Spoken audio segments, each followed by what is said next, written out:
Naiz irratian, bigarren kafea.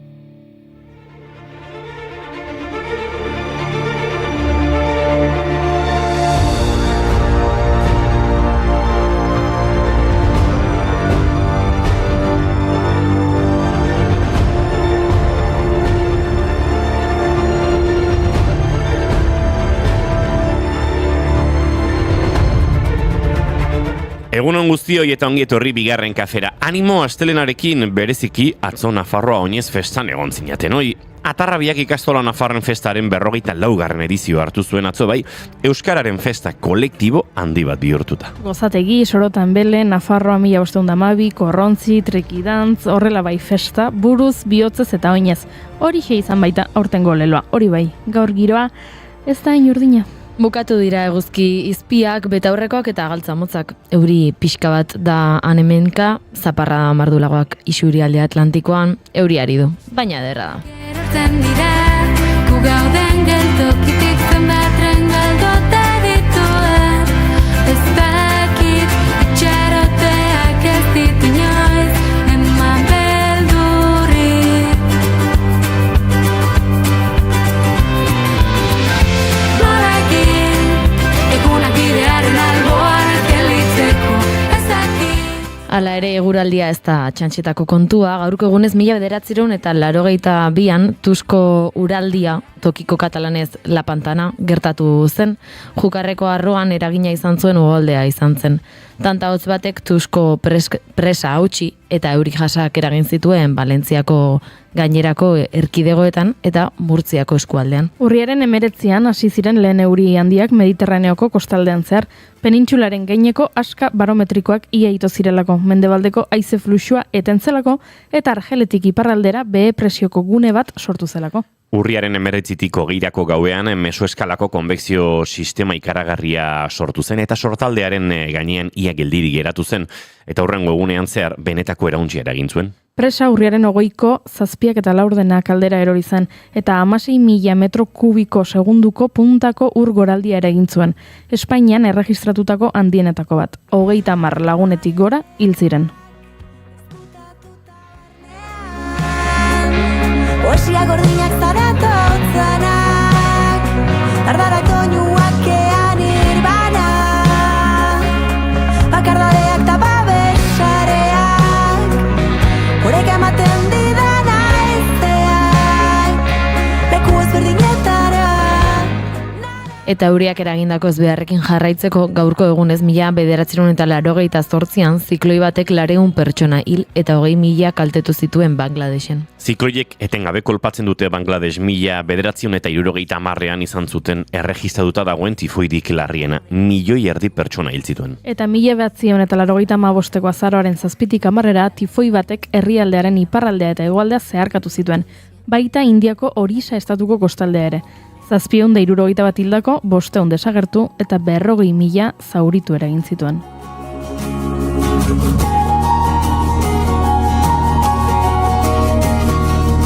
Udazken ilun baten egun euritsua azaroan, gogoratzen du nola egon nintzen kalean, zure esperoan lehen aldia izango baliz bezala, eta hostoak jauzi ziren euri artean, eta hostoak jauzi ziren euri artean. Hala ere, estatistikoki Puerto Ricok Bangladesh gainditzen du 17ko IRC batekin. Puerto Rico izan da azken 2 hamarkadetan muturreko gertaera klimatikoek gehien kaltetu duten munduko herrialdea. 2000 eta 2019 urteen artean, 24 fenomeno klimatiko bereziki suntsitzaile erregistratu ziren. Eta estatistikoki esan dugu gaur estatistikaren mundu eguna delako. Estatistikak garrantzi handia du erkidego, enpresa eta gobernu erabakiak hartzerakoan, eta hori aldarrikatzeko sortu zuen egun hau Nazio Batuen erakundeak. 2010 urtean ospatu zen lehen aldiz eta mundu mailako jarduerak egin ziren. Jarduera horietan 130 estatu kidek baino gehiagok parte hartu zuten, baita nazioarteko erakunde ugarik ere. Zenbaki hotzekin zaila lan neutzen dueroa, zure ametsa da guzatu da geroa, geroa.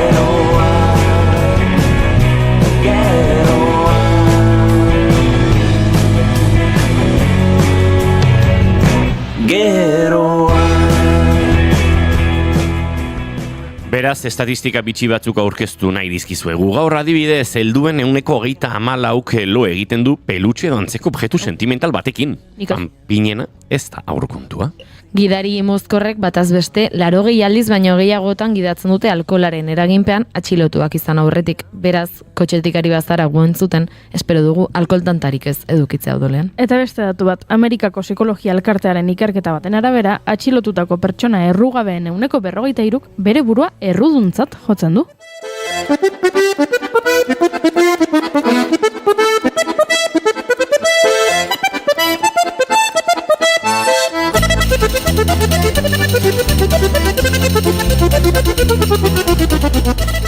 Eta gehiago, bideojokoekin jolasten duten zirujauak, jolasten ez dutenak baino 23% azkarragoak eta zehatzagoak diraz.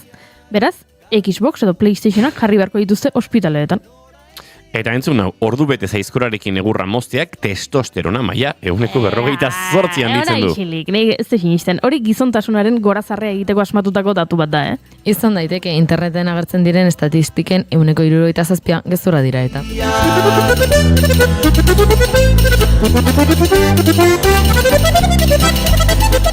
Ba, ederra kontua, orain arte esandako guztiak gezurra da. Orduan, beste nazioarteko bat aipatuko dut nik orduan. Estatistika alde batera utzita gaur urriak 20, txefen mundu eguna da. Ba, zorionak sukaldari guztiei eta bereziki gure kolaboratzaile den Lander Kornagori. Baina nik beste izen batzuk aipatu nahiko nituzke, urriaren 20arekin zerikusia dutenak noski. Adibidez, Junko Tabei, japoniar alpinista, gaurko egunez hiltzen 2016an. 1975ko maiatzaren 16an Everest mendiaren tontorrera iritsi zen lehen emakumea izan zen, eta 7 gailurra konkistatu zituen lehena. Eta beste izen bat esango dut, Irati Zabala Mujika, hildo beretik gainera. Gaurko egunez jaioa, arrokako zein lehiaketetako eskalatzailea da. Euskal Herriko tristura, soineko beltzen joskura, txori negartiz bete da eta humore sustua. Elmaidazue freskura, ura eskutik eskura, izarren salda urdina danda bizi naiz gustura. Espediziokideok mendiko bota jantzi eta igoerari ekingo diogu. 2 ordu barru gailurrera iristeko zein izango dugu bide lagun gorkoan? Euskal Herriko bikoiztaileen elkartetik Julen Iraola eta Igone González izango dira gurean, Elujarrak sortutako adimen artifizial bikoiztailearen inguruan hitz egiteko. Eta nik barkatuko didazu, baina minututxo batzuk beharko ditut Louvreko lapurretaz aritzeko, txundituta naukagaiak. Egia esan, ikusi nuen momentuan pentsatu nuen, Goiuri libin egongo da. Ba, puripurian tartea ere egingo dugu, telesail eta filmen gomendioen sekzioa, New Yorketik iritsi berri den Imanol González Gurrutxaga ere gurean izango baitu. Ba, hoxek eta kontu gehiago gaurko bigarren kafean. Ba, entzuleok, urriak 20 ditu gaur, eta astelena da, ongitorri guztioi bigarren kafera, naiz, irratian zarete.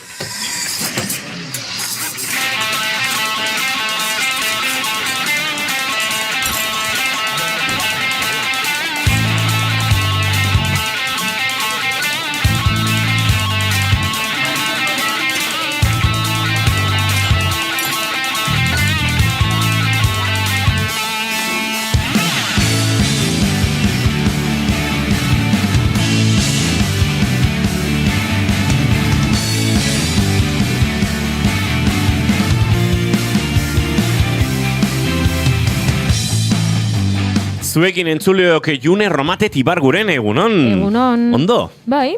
Uzadit asko zure kamiseta. Eske, polipolita da. Historia badaukatzean, gero kontatuko ezu? Bale, gero kontatzen. Goiuri ezeiz arandia edo Goiuri crossfit arandia, zemoz, egunon?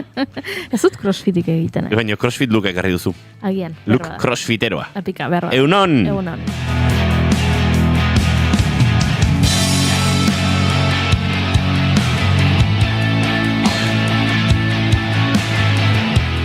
Eta izketan ari zeizuena, Uiñigo Asensio Elurbide gaur bigarren kafeak 1050 du, edo gaur Goiurik esan duen bezala 11 gutxi. Nik ez eta 11 gutxi. 1050 gaur danik, 1050 normalean orduari deitzeko modua izaten du. 1050 goizak 10 eta 16 minutu ditu, urriak 20 guiru urrengo 2 orduetan, zuekin bat egiteko asmotan, ongitorri guztioi, naiz irratian zarete, bigarren kafean.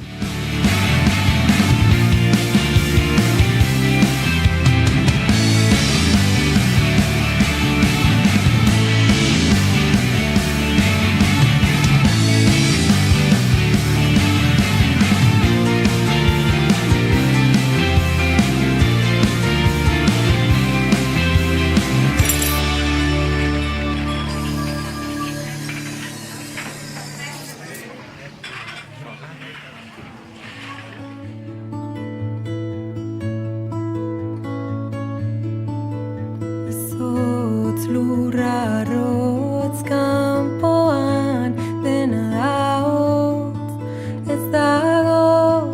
Ez dago, beste zer urrunaga, ta beldurretan gordetzen, amildegiak pilatzen, bizitakoa ez da, bizitzekora gerturatzen. Ez dakit nola esan, ez dakit esnatu zaren, argi guztiak itzaltzen dira ta zuiat zaude hemen. Balago egunik ekaitzontan. Galdu baino lehen hause, nogenen azkenekoa, lau kantak osatutako EP bat, eta EP ontatik laugarren kantuarekin etxerik ezpadago honekin abiatuko dugu gaurko bigarren kafea. Oan ez du aurkituko, berotzen ez bazar. Hemen gure txatean hasi dire, egunon, June, zeder argazkia kamisetakin, baina txarrak enduta ondoa, zure Instagram azari da, June. Bai, atzu egon itun argazki batzuk Bai. eskoziakoak eta lehenengo argazkia da hori txarrak enduta dena ondo, bai. Inigo, zer modu zure asteburua lana? Bueno, lana, bai, musika jotzen ibili naiz, gorka, hori lana da, bai. Naiz eta beti ezten lanaren moduan ordaintzen, baina bai, asteburu hontan lanean aritu gara, eta duin, eta txukun, eta gero kontatuko dut, bai, oso asteburu polita izan da. Eta Goiuri zurea, Goiuri parrandan ibili da. Parrandan ez, lanera joan, Lanera joan zara ere, bai. Gero kontatuko dugu bere, bai. Hori da. Nire maite ditut igande goizeko planak San Telmo museora bisita egin nuen, ze ederra. Posten gara, gorkan ekanek ere mentxe, egunon, astelen ona euki, bikoizketa elkarrizketa, ze ona, hortxe, Goiuri Cross Fitness. Ui, berria da. Bai, Cross Fitness, gusta ez zait? Cross Fitness. Eta bizera da, korrika egitea eta gero... ez dakit. Crossfititza ere hortik etorriko. Ja, hortik etorriko da, bai, baina ez dakit. Cross Fitness. Ez berdin iruditu zait. Esan nik ez dizu eta erantzuten lagunduko. Ez dakit, baina tira. Cross Fitness deituko zaitu goentxe. Gaur Cross Fitnessara. June, zure maite dut azin da? Nire maite duta da, astelen goizetan errepasatzen dedala aurreko aste guztian egin dituten gauzak, maite dut baten bila, sartzen naizela kotxean goizeko 6:30 rehabilitaziora jodateko, eta horiorako bideo osoa pentsatzen egoten naiz, zer egin duten, ze izan daiteken maite dut baterako, maite dut batean kontatzeko zerbait, eta hori, maite dut tarte horretan errepasatzea aurreko aste osoa. Agian erratuta nengoen ta ezen izan hemen. Baldago. Goiuri ez eizaran dira? Zer? Zein azere maite duta? Nik maite ditut errezelik gabeko etxeak. Kortinarik gabeko etxeak. Nik kaletik noa eta asko gustatzen zait begiratzea.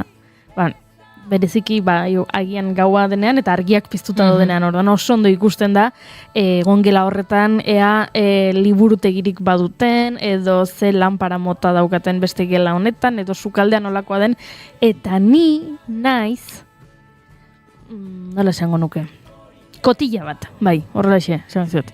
Ni kotilla naiz. Ordan, ni kaletik noanean gustatzen zait begiratzea nolakoa da etxe hori nolakoa da. Eta orduan asko maite ditut errezelik gabeko lehioak, ze albidetzen didate nire sen hori elikatzea. Eta orduan ni joaten naiz begiratzen, ea zer ari den gertatzen etxe barruetan. Dela oso pelikuleroa da baita ere, ze gainera gero egiten duzu asmatu, ea etxe horretan bizi direnak, ea familia bat den, edo pertsona bakarra bizi den, edo bikote bat den, edo lagun kuadria bat den, edo dana delako, eta zuk ja dena irudikatzen duzu. Eta egia esan hemen, pixka bat, gara etxe barrukoak eta pribatutasuna gustatzen zaigu, eta orduan... Eskaldun batek bere etxeko ate irikitzen dizunerako. Hori bat, orduan etxe gehienek badituzte errezelak, baina... Beste hiri askotan, konturatu naiz ezetz, eta orduan asko gustatzen zait kotillatzea. Eta zurean egongo dira? Nerean egongo dira, baina kontua da niri gustatzen dela beste etxeak ikustea. Adibidez, oraintxe bertan hemen bigarren kafeko estudioaren kanpokaldean badago kamioi bat, eta badaude langile batzuk. Portal batetik ari direnak altzairuak ateratzen kamioian sartzeko. Eta orduan nila ari naiz berriro ere pelikula bat asmatzen.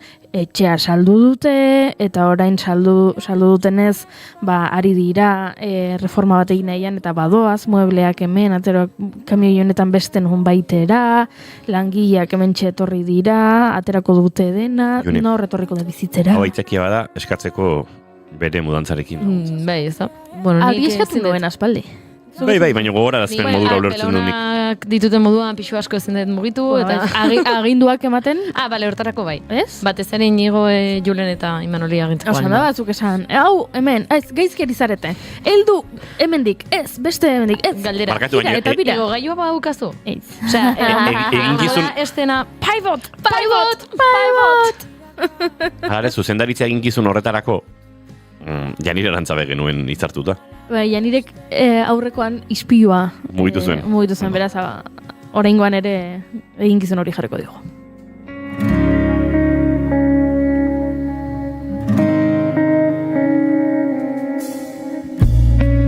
Dena aldatzen bada, esan didazu adezpada.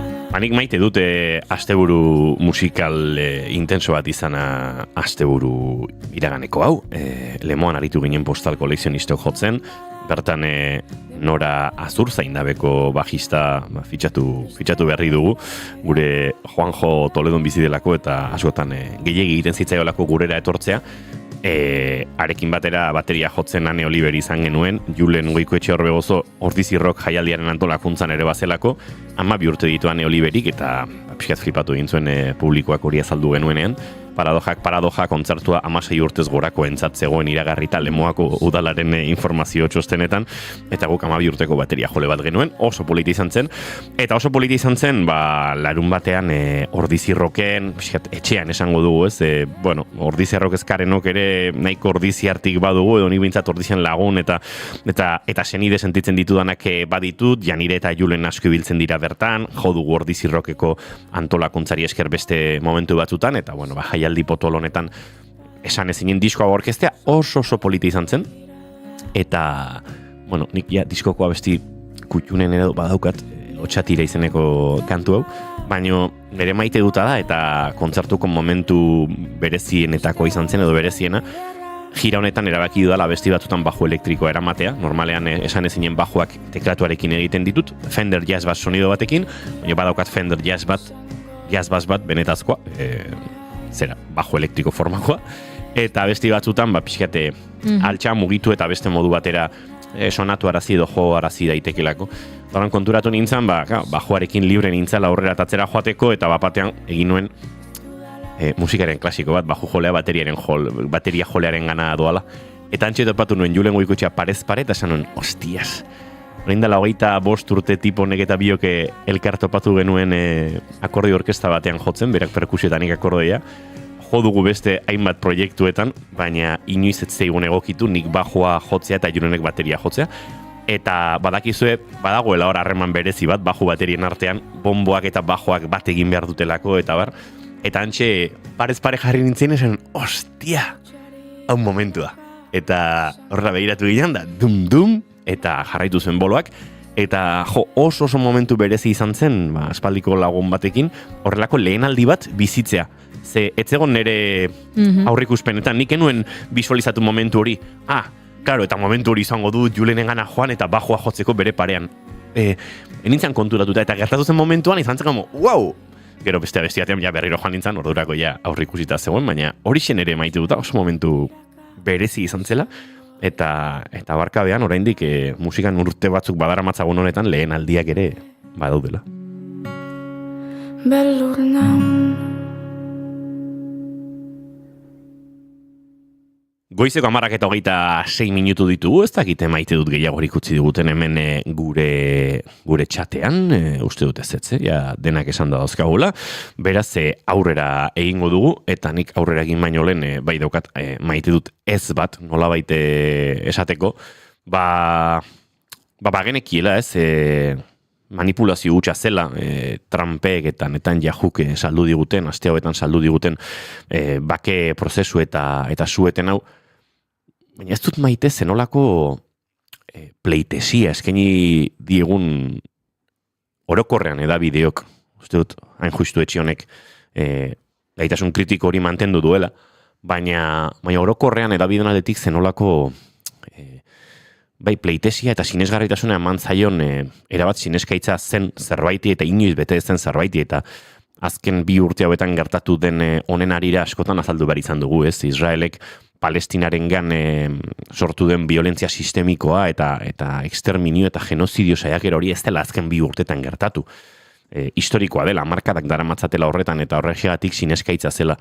Eta ez dut bat ere maite, ze entzuleren batek, oraindik ikusi espalin badu, suetena gertatu denetik 100 Palestinar hil ditu Israelek, haietako asko etxera itzulera horretan ari zirenean, normalizazioera bueltan, bereziki mingarria egite zait kolono israeldarrek azken egun eta aste hauetan olibondoen rekolekzio horretan, horrexegatik olibondoa ere bihurtu da nolabait azken hilabete hauetan erresistentziaren simbolo bat eta nolabait Palestinarekiko aldarri kapen hori edo elkartasun hori adirazteko modu bat, ez? Baduelako lur horrekin lotura eta baduelako euren bizirautearekin lotura, ez? Eta ikusteak kolonoak amonak kolpatzen, jendea kolpatzen, olibondoak biltzen, euren lurra lantzen ari diren bitartean, are larriagoa da, hori mingarriagoa egiten zait, eta behin hemen esan nuen hau, eta norbaitek, pixkate, ez dakit, gogorarazi zidan, osan zidan igual, gehiagitxo esaten nuela, Israeldar guztiak zaku berean sartzerakoan, eta bar, eta, nik ez ditut Israeldar guztiak zaku berean sartu beharrik, eta ez da antisemitismoa esatea Israelgo estatuaren existentzia bera, nire ustez ilegala dela, eta nire ustez dagoela, beste semita batzuen bide batez, Palestinarren aurka eta genozidio hori nolabait sostengatzen, uste dut Israelen bizitzea, Israelgo lur okupatu horietan bizitzea, badela Israelen proiektua eta sionismoa sostengatzeko modu bat. Eta nik benetan uste dut, eta hau, antisemitismo zipitzik gabe esaten dudan zerbait da, Israelen bizitzen zaren bitartean, zilegizkotasuna ematen ari zarela regimen horri. Eta Israelen bizien horbaitek, Israelen bizitzari uko egin beharko liokela. Eta hori, azken egunetan eta azken hilabeteetan ikusten ari garenarekin oso lotuta dagoela iruditzen zait. Ze bai, badago erresistentzia, badago nolabait Israelen politiken aurka dagoenik Israelen, baina sentitzen dut niretzat erabat inkoherentea da Israelen genozioaren aurka jaudela esan eta Israelen bizitzen jarraitzea. Bizitze hutsak ematen diolako indarra okupazioari. Israelen biziko espalitze Israeldarrik eta judutarrik, hor elegoke okupaziorako espaziorik, beraz, uste dut hori ere esan egin behar dela, eta ikaragarri mingarria egin zain niri bintzat, militarretatik aratago gizarte zibilaren aldetik ikusten ari garen jazarpen eta violentzia sistemikoa Palestinaren aurka, eta hori esan egin behar nuen. Goizeko 10:30 minutu segituan aurrera egingo dugu, entzuleo gure gaurko lehen gonbidatuak orkestera. Bigarren kafean zareten, naiz irratian.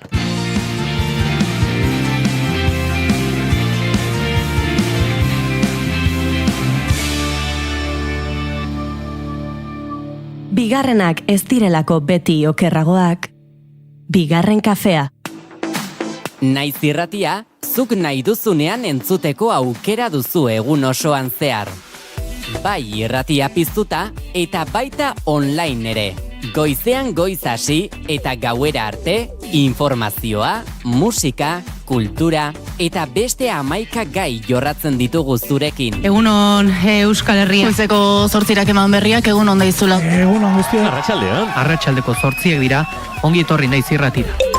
Irratia.naiz.eus webgunean sartu eta goiko banerrean agertzen den zuzenean entzun botoia sakatzen baduzu, une horretan bertan eskaintzen ari garena bertatik bertara gozatzeko aukera izango duzu. Zer zarte, kamionetan, kamioian ere musikakin eta juten diran eta bai.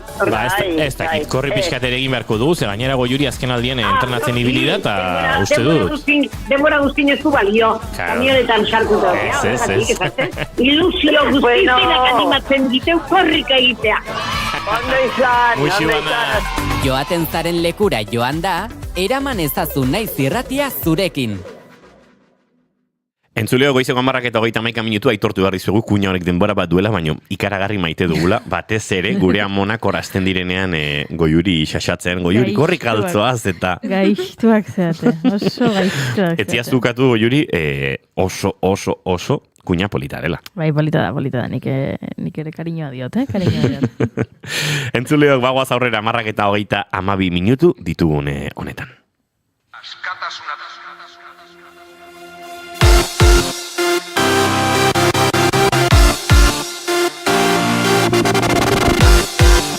Mundu zabalonetan, amets baten atzetik zabiltzate. Aurrean duzuen itxaso zabala zeharkatuz, biharko eguna duzuen buru gero tala osoakoa.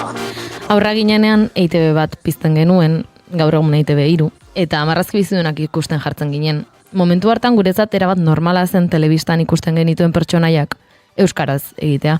Nobita, Doremi, Goku, Conan edo eta Lufik gure hizkuntzan hitz egitea. Baina beste kanal batera pasatzerakoan pertsonaia berdinek beste hizkuntza batzuetan hitz egiten zuten.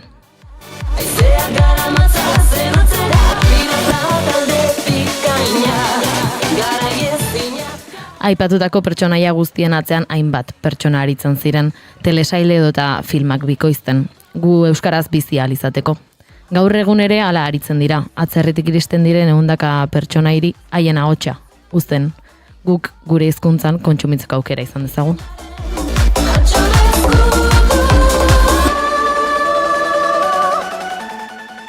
Baina azken hilabete honetan zehar teknologia aldetik aurrerapen bat eman da, naiz eta batzuentzat aurrerapena izan daitekeena, Euskal Herriko bikoiztaientzat arazo ere baden. Elujarrek aditu erramintari bikoizteko aukera, gehitu baitio, eta horrek ezin egona sortu du Euskal Herriko bikoiztaien artean. Honen inguruan hitz egiteko gaur gurean ditugu Julen Iraola eta Igone González. Egunon eta ongi etorri bigarren kafera bikote. Egunon, eta eskerrik asko. Bueno, lehenik eta behin, saio honetan bi galdera egiten ditugu goiurik elkarrizketak hasteko, orduan goiurik egingo izkizue galdera batzuk eta gero ja sartuko gara gaian ondo. Gainera, normalean gonbidatua bakarrik etortzen denean bi galderak botatzen ditut eta bietako bat aukeratzen du, baina gaurkoan nola bi zaretan eta bi galdera diren, zuek erabaki zeinek erantzungo duen zein. Baina biak nahi ditugu. Lehenengo galdera da. Imaginatu, badatorrela zinema zuzendari bat, eta esaten dizue, zure bizitzari buruzko pelikula bat egingo dut. Baina, ezin dut kontatu pelikulan jaio zinenetik orain artekoa. Pelikulak kontatuko du soilik zuren bizitzako etapa zehatz bat. Galdera da, ea zein etapa aukeratuko zenuketen, gero pelikula batean horrela irudikatuta ikusteko. Eta bigarren galdera, eta agian zailagoa da, ea nola imaginatzen duzuen, edo nola gustatuko leitzaizueken izatea zuen hileta, zuen funerala. Eraz, hor bi galderak, ez dakit zeinek erantzungo duen zein, baina nik bota ditut, eta orain, zuen txanda da. Nik hiletana. Begira. Hori izaten da, jendeak nahiago izaten du bestea erantzun, bai?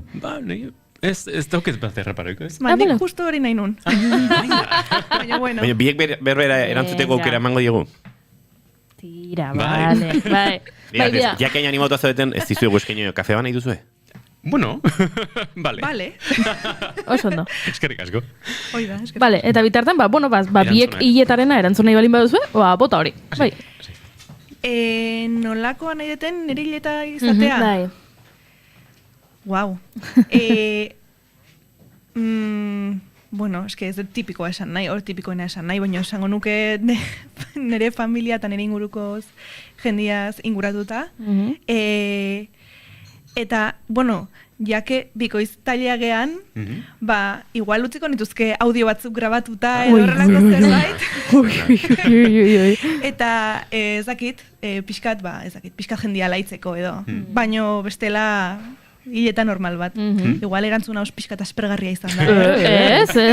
Aizu, lehenengo pertsona zara esaten duena audio batzuk utzi nahi dituela aurretik grabatuta. Hori ez digu orain arte inork esan.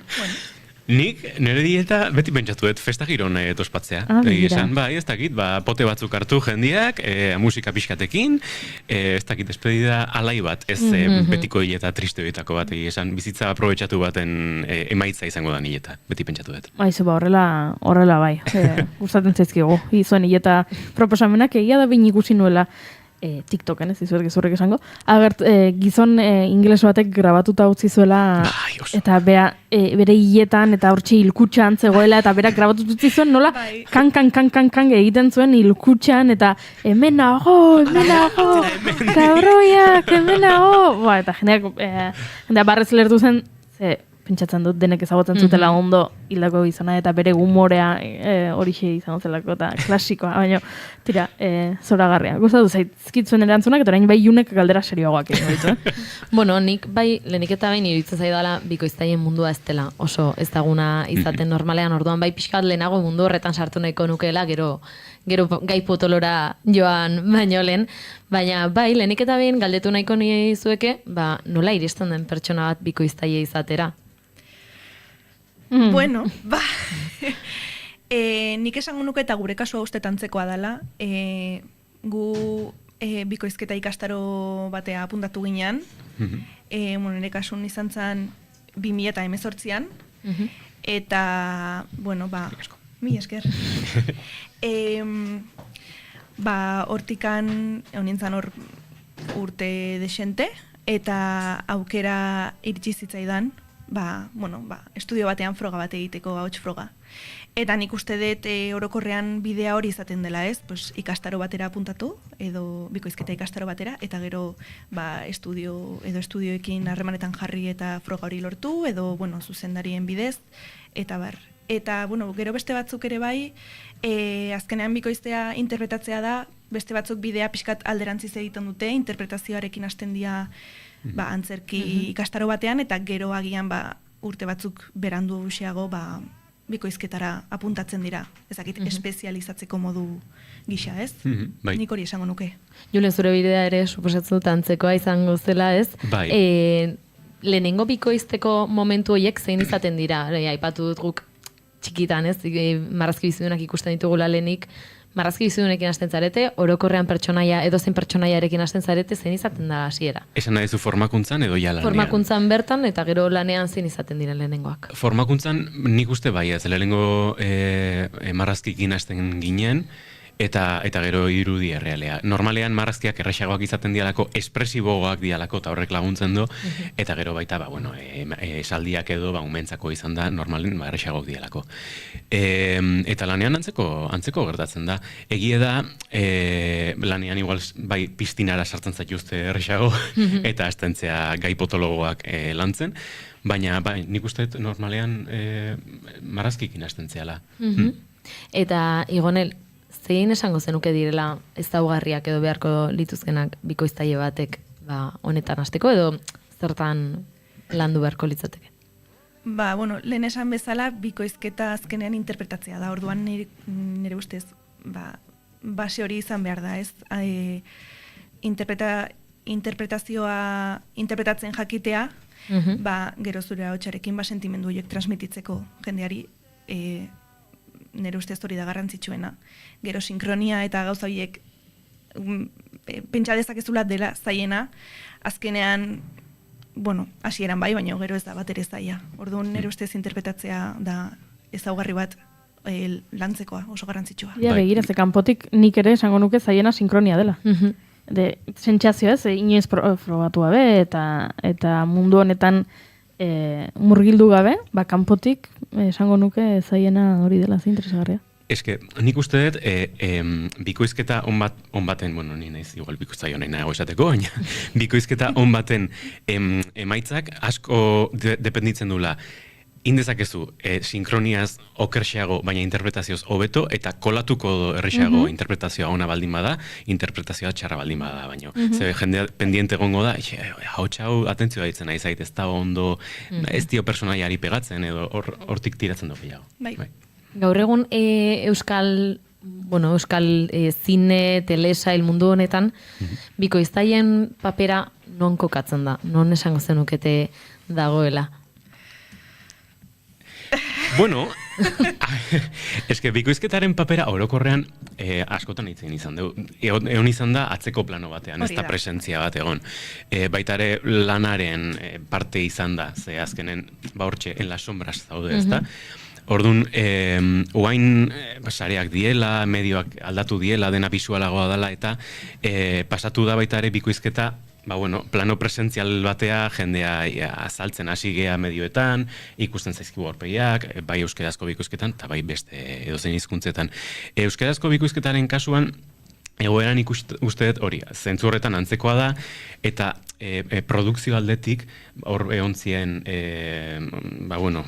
urte oso geldoak gu gero sartu ginen, hortik aurrera sartu ginen, orduan momentu hon batean sartu ginen, baina karo, hemen momentura arte ETB izan da, ETB eta Zine Euskadi izan dira bikoiztu duten ente bakarrak euskeraz, eta karo, horiek asko jetxi zirenean, Jesu Kriston krisialdia izan zen, eta azkeneko urtetan lege bat sartu zen indarrean zeinek obligatzen zituen plataformak eta alako beraien edukiaren portzentai bat hizkuntzako ofizialetara bikoiztea. Orduan, hor sortu da berriz ere dinamika bat, bai beraien aldetik eta baita ere ETB-ren aldetik nik uste ikusi dulako kompetentzia bat sartzen zitzaiola. Orduan, hasi behar geha espabilatzen eta eduki gehiago ekartzen ETB-era baita ere bikoizteko. Horrela hasi da nik uste dinamika bat lan aldetik gehiago ekartzen. Araulege hori edo sartu zen momentuan lana ere gehitzen joan bazen, nik bai zalantza sortu zaidala ez, ze momentutan edo zei pelikula, film, telesail aukeratzen diren euskarara itzultzeko, ea egiten den lan bat, honek agian rekorrido handiagoa izango du beste bateko, baino, zuei nola iristen zaizkizue film horiek edo zuen gana nola iristen dira? Guk ez dakigu zer bikoiztuko dugun inoiz, orduan gu iristen gara estudiora eta sorpresa orduan, baina ez dakigu ze kriterio erabiltzen diren eduki bat aukeratzeko eta beste bat ez aukeratzeko. Egia esan nik ez dakit, guretzako sorpresa da, beti. Bai, hor, La Casa Grandek agintzegu, ETBek agintzegu erokorrean, oseak. Bai, eta esan duzun horretan, bai, sartu nahiko nukela pixka bat, iruditzen zait, noiz baita entzun dudala, bai, gaztelaniako bikoiztaien aldetik ere, edo orokorrean bikoiztaien gandik, askotan estudiora sartu arte ez dakizuela oso ondo, zein bikoiztera zoazten. Badakizu ez zergatia, edo da horrela funtzionatzen duelako? Nik uste beti horrela funtzionatu duela eta funtzionatzen duela. Osea, nire ustez onera iritzia da, jakiten baldin badezu aldez aurretik ze bikoiztu behar dezun urrengo egunean, igual egiten dezu zure buruan, ez dakit. Aurre disposizio bat, ez? Aurre disposizio bat, eta gero jutez estudioa eta agian zuzendariari ez zaio gustatzen, eta ja, ez dakit, bizi hori hartu dezu. Nire ustez, magia horrek nahi gustatzen zait, ez jakitea zer bikoiztu behar deten bihar, orduan nahi gustatzen zait, bai. Eta Julen aipatu dugu ez, ona etorri zarete Euskal Herriko bikoiztaien elkarte paperetik edo, elkartea noiz sortu zen, noiz sortu zen? Elkartea sortzen da 2019 garren urtean, garai hartan, aipatutako ETB-ren jetxiera krisialdi deitu dezagun horretan murgilduta, eta sortzen da, batez ere, elkartuta juteko negoziaketetara, ETB-ren negoziaketetara, edo beste edozein enpresaren negoziaketetara, ez aktore individual bezala juteko, ezik eta danak kolektiboki juteko negoziaketetara.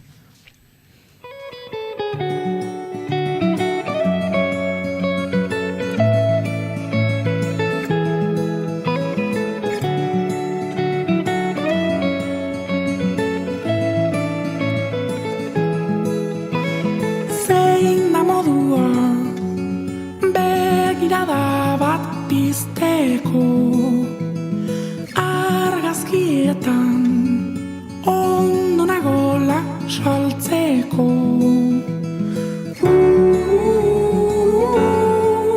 nola hartu arnasa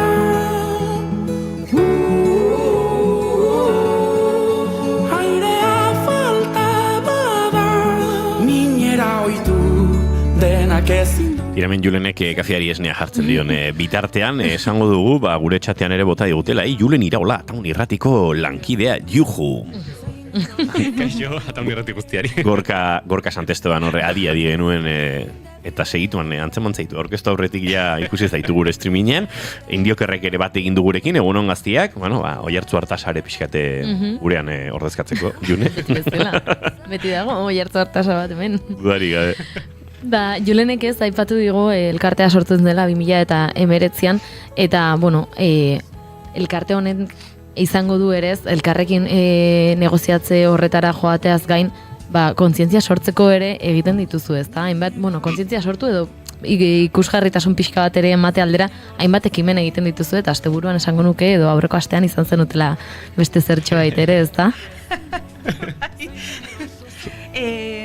Bueno, oi ama, segunetan da? 22an, estrenaren dira 22an. 22an, ja, Laster, estrenatzen da... Etzi. Etzi. Claro. Bueno, primeran plataforman Dragoibola Super, eta, bueno, pues, horren ondorioz, gomidatu gintuzten, hainbat ekitaldietara, eta... Hoixe. Geitzearren, karo, ekitaldi hori antolatzen ari ziren primeranetik, eta justo aurreko asteburuan gun Mangamoren izan ginen, Amorebietako ekintzan, eta handik tiraka, harremanetan jarri ginen primeranetagu, eta esan geni, Mangamoren egonda, ez, horrelako ongi etorri bat publikoaren aldetik, igual elkarlan hau sortatu daiteke aurresteren aldin egunerako, eta beraiek oso kontentu, gu ere bai, beraz, ederki, oso ondo. Eta oso eskertuta. Bai. Biek izan duzu ahotsa jartzeko aukera Dragoibolan. Bai. Beraz, hemendik aurrera ume batzuk ere zuen ahotsean entzungo dute entzuko dituzten marrazki bizidunak. Galdetu airek ez pertsonaiak dazkaten edo hoi ezina galdetu? Bai. Aurresteren aldin esan genuen, karo, eske daude pertsonai batzuk oendik ezin dienak esan, ze aurrera goko kapitulo ditan datoz, baina nik Kibitosin eta Kaiosin egingo ditut. Eta nik mai txikia eta etorkizuneko mai. Eta, bueno, gero beste baten bat aurrerago. Zuk ere bai? Bai. Bale. Bai, nik bai. Beraz, bueno, diari jarraituko ditu. Erronkatxo bat badago, ez? Pertsonea beraren ez da iragana eta... Bueno, iragana pentsatzen dut, umea eta heldua, ez? Hori da, umea eta heldua. Ahots bera, baina bizitzaren momentu diferentetan egin beharra. Hori da, bueno, ahotsa umeagoa eta nire registroa, ez? Bai. Aldatuko da. Aldatzen da. Hau, pixkat jakinda, bain sartu nahiko nukela, aipatu dut hasieran, ez da, Elujarrek aditu erramintaren aurrerapen bat edo egin duela eta bikoiztai artifizial bat sortu duela eta horren aurrean elkarteak aurrera pauso bat ematea ere erabaki zenuten eta honen aurrean isilik ez gelditzea, ez da? Zein izan zen arrazoi nagusia edo, nola sentitzen duzu zuek erraminta hau? Nere ustez, batez ere etorkizunera begira, larritasuna suposatzen du gure lanean, eta nere ustez garrantzitsua da lehenbailen, ez bakarrik mugitzen hastea baita ere, baizik eta jendeari zabaltzea larritasun hau eta hau gertatu daitekela. Bai, azkenean, derrepente, horrelako erreminta bat aurkezteak, guri harrapatu gintuen pixka, con el pie cambiau, eta egia da, erramienta bera baita ere aurkeztu dute bikoizketa automatiko bezala, baina gure ustez hor bizkatzean pasado de frenada, esaten da bezala gazteleraz. Bikoizketa... Bai, ulertu daiteke hori bikoizketa bat dela, baina gehiago konsideratu liteke igual voiceover bat, edo gainetik itzultzeko erraminta bat, lokuzio bat, baina bikoizketak, como tal, badauke pixu bat emozionala, aktore originalari kopiatzen saiatzeko pixu bat, oso kutsu, gizaki kutsua dauke. Orduan, aurkeztu duten erramienta hau bikoizketa deitzea edo bikoizketarako erabili daitekela esatea pixkat tanto zibiltzeko zerbait da. Eta egonek esaten zunaren arira, bai larrituta gaude, karo, hau orain egin dezake adimen artifizial honek, baina hemendik urte, hilabete batzutara, zer egiteko kapaz izango da. Horrek bai larritzen gaitu hori batetik eta bestetik adimen artifizial hau elikatzeko ze ahots erabili dituzte. Hau da, erabili dute Eusko Jaurlaritzak gaitu kanpainarekin herritarrei beraien ahotsa emateko kanpaina horrekin hartutako ahotsak, edo erabili dituzte bikoiztaileon ahotsak gure kontsentimenturik gabe, noski ordaindu gabe, eta horrekin elikatu dute adimen artifizial hau. Horrekin baita nahiko larrituta. Kezka guztionen aurrean ez, aipatu dut, idatzi bat argitaratu zenutela, zabaldu zenuten prentsa bidez, eta baita sare sozialen bidez, beroi hartzuna izan du ezta, nabaritu izan duzu? Bai, EBE elkartea, Euskal Herriko Bikoizlen elkartea, pasaben dago beste elkarte eta sindikatuekin batera, pasabe da Plataforma de Asociaciones y Sindicatos de Artistas de Voz de España. Eta, bueno, pasabe sortu zen, bikoizleen eta lokutoren eskubideak adimen artifizialaren gandik babesteko. Eta, bueno, bertako elkarteei esker, mezua eta komunikatua zabaldu dute, eta horri esker, oi hartzuna izatea lortu dugu, bai. Nik egituko nuke, gu pasaberen barrun gaude, baina pasabere mundu mailako elkarte etan sartuta daude. Orduan, adimen artifizialaren honekin, movida honekin, adibidez, estatu batuetan nahiko entzuna izan da, gidoilarien greba kontu hori, horrekin baita ikusten zuten adimen artifizialaren gai. Orduan, izaten nahi da nahiko gai potentea, eta bikoiztaileak bakarrik ez gaude arriskuan, hemen danak gaude, eta gure sektorean konkretuki zuzendariak, itzultzaileak, soinu teknikariak, ekoizleak, kontuz honekin. Eta esango zenukete, idatzi hau argitaratu zenuten esango nuke urriaren 2 inguruan, lehenengo aste horretan, hortik ona egonda mugimendurik, egonda elkartzerik edo honen inguruan hitz egiteko tarterik izan duzue? Bai, ez da? Ezkea bildu, baina egia da komunikatua atera eta gutxira, jarri zela kontaktuan Itziar Cortés, dala Eluiarreko hizkuntza eta teknologia arduraduna elkartearekin harremanetan jarri zan, gurekin hitz egiteko, guendik ezkea bildu, baina behintzat, berain aldetik bai daunala gerturatze prozesu bat. Horreaino, momentuz. Eta Igone pixka bat bukatze aldera, galdetu nahiko nizuekela, ikusten duzue badagoenik momenturen bat edo realidaderen bat, bi gauza hauek bat egin dezaketenak, esan nahi dut. Elkarrekin bidea egiteko aukera dago adimen artifizial honekin batena? Nik uste ez dakagula beste erremediorik, konformatu beharko dugula bikoizleok eta inteligentzia artifiziala elkarrekin bidea egiteko. Baina nire ustez, gure ustez, adimen artifizialak ezin du bikoizketa bat ordezkatu. Lehen esan dugun bezala, bikoizketa interpretazioa da, jala aldiz esan dut barkatu, Venga, badokago lerroburua, gero eduki hau webuneratzeko. Baina, inteligentzia artifizial honen bidez, erakusten duena da, nire ustez, testu bat irakurtzen dezula, pertsona horren ahotsa kopiatuz eta kitxo, eta bikoizketa ez da hori bakarrik, ez da bakarrik testu bat irakurtzea eta jazta. Nire ustez askoz lan oso artistikoa da, eta nire ustez adimen artifizialak ezin du bikoizketa ordezkatu.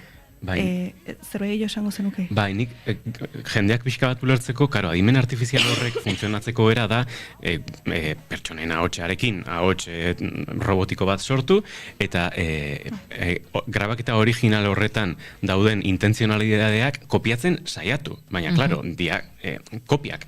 Orduan, ez da benetako emoziorik, ez da benetako sentimenturik. Orduan, gizakiarentzat baita input hori jasoko luken sarrera hori ez da gauza oso organikoa, ez da gauza oso naturala. Eta teknikoki, fizikoki ezinezkoa da makina batek emozio bat plasmatzea. Hori ezinezkoa izanik, gauzak gure ustez data, gizarteak nola hartuko du, ez? Erraminta honek sortutako, produktu hau. Adibidez Eusko Jaurlaritzak eta Telefonikak badakigu elkarlanean probak egin dituztela adimen artifizialarekin bikoizteko umen edukiak, eta esan dute nahiko emaitza onargarria daukela, baina klaro, ez alda pixka bat preokupantea, umeak ez hitzerako garaian, adimen emozionalaren inputa izango da errobot batek sortutako emozioen marrazki bizidun bat, ze gizarte ez dira jungo gea hortik baldin bagoaz. Hori umekin, baina benetan helduak ere gai izango gara hori tragatzeko horrelako erramenta batekin indako produktu bat eta eroso sentitzeko. Hori, ofa hotxarekin eta jokatzeko adimen artifiziala aditu horrelako erramenta bat, erabilgarria izan liteke, akaso, baina bikoizketa baterako ez dugu ikusten, eta gero ja bukatzeko. Ez, losai. Baina, ezin dugu aztu, norberaren ahotsak eskubide lege zea bat badauka, erregulazio bat badauka, orduan.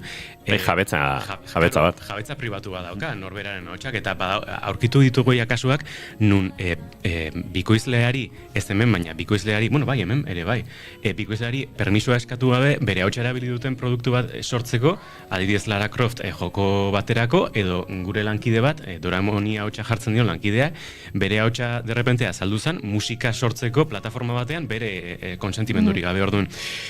Tentu zibili bargea, nola, nundik eramaten duen herramienta hau da, lagungarria izan daiteke, baina lagungarria, ezin da zerbait sustituzio ordezkatzeko erabili. Julen, Igone, mila esker kontatu diguzuen guztiagatik benetan interesgarria delako eta zer pentsatu ere ematen duelako. Eta adi egongo gara Elujarrekin zer mugimendu edo elkarretaratze izaten duzuen, eta hartuko dugu bigarren kafe bat aurrerago. Eskerrik asko. Bigarren kafe horrek hasieratik izango du esnea, eta Igone, Julen, eskerrik asko. Ez duzu aguantatzen. Entzuleok kantonekin egingo ditugu 11 minutuak, hain zuzen ere, Olaia Intziarteren azken kantuetako batekin Rita ari gara entzuten, eta segituan azken ordukoari helduko diogu.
Emaiozu bigarren aukera bat egunari. Naiz irratian, bigarren kafea. Aizu, baltzenekien oraindik ere hipoteka gastuak erreklamatu daitezkeela? Etxe bizitza bat erosteko hipoteka bat sinatu bazenuen 1985ko urtarrila eta 2019ko ekainaren artean, jar zaitez gurekin harremanetan eta erreklamatu alizateko behar duzun dokumentazioa zein den esango dizugu. Informa zaitez, konpromisorik gabe. Emma abokatuak, 611-411-868.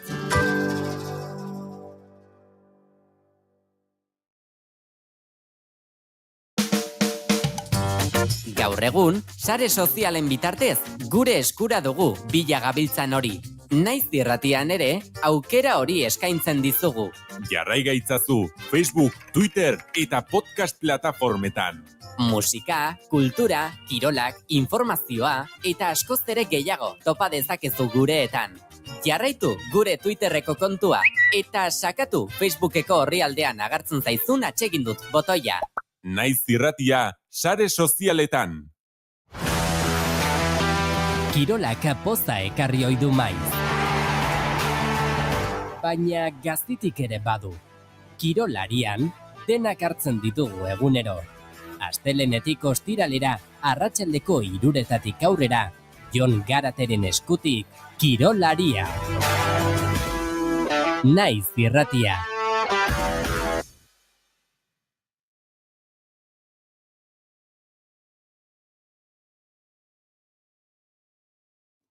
Naiz irratia entzuten ari zara. Bilbo aldea, 92.2. Gasteiz eta Arabako lautada, 91.5. Donostia aldea, 93.8. Gernika, 96.7. Leitza, 95.1. Bortziriak, 103.1. Urola, 91.8. Goierri, 102.2. Legazpi, 94.6. Naiz irratia. Bertsoak kantatu egiten dira. Entzun, irakurri, ikasi, kontatu. Askotan bertsoak direla ez dakigun bertsoak kantatzen ditugu. Bertsoak kantatu eta kontatu egiten ditugu. Kantatuak kontatu eta kontatuak kantatu. Bertso aukeraketak eskaintzea da gure asmoa. Igandero, eguerdiko ordu 2etan, Eli Pagolak eta Andoni Errekondok gidatuta, kontatzera noazu, naiz irratian.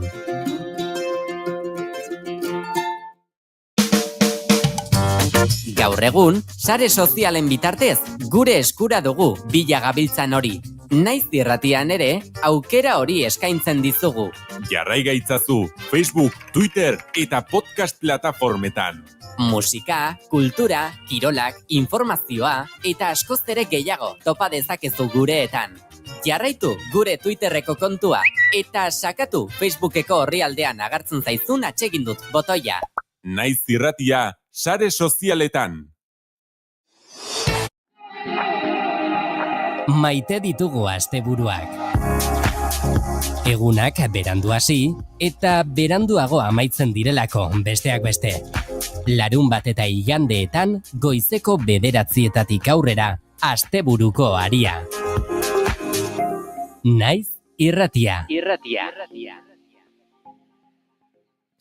Goizeko 11:04 eta bagoaz segituan azken ordukoaren bila Bilboko estudioetara, baina oraindik ere momentutxo bat itxaron beharko dugu, han konexioa behar bezala egin alizateko.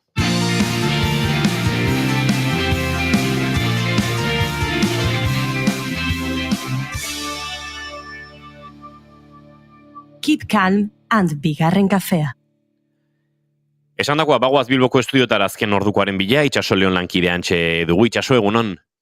Kaixo egunon, kontatuko dugu Denis Itxaso etxebizitzako sailburuak iragarri duenez, Lakuako gobernuak programa berri bat sortuko duela eta horren bidez ez ordaintzeagatiko eta kalteak eragiteagatiko doako aseguru bat eskainiko die etxebizitzak tengatutako eremuetarako erreferentzezko indizeetan finkatutako tarteen barruan prezioetan alokatzen dituzten jabei.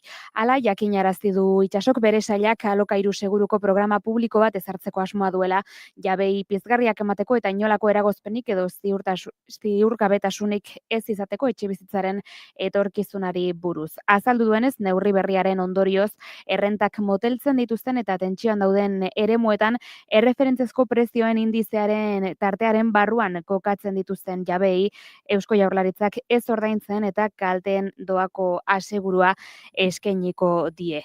Eta aipatuko dugu ere, prefeturak 2 haur dituen familia kolonbiar bat kanporatzeko erabakia baieztatu duela. Jorleni Suarez Agirre eta bere 2 haurrek astelehen honetan Frantziar estatua uzteko agindua jaso dute, Zimade elkarteak prentsaurreko batean egoera salatu badu ere Pirinio Atlantikoetako prefeturak bere erabakia baieztatu du.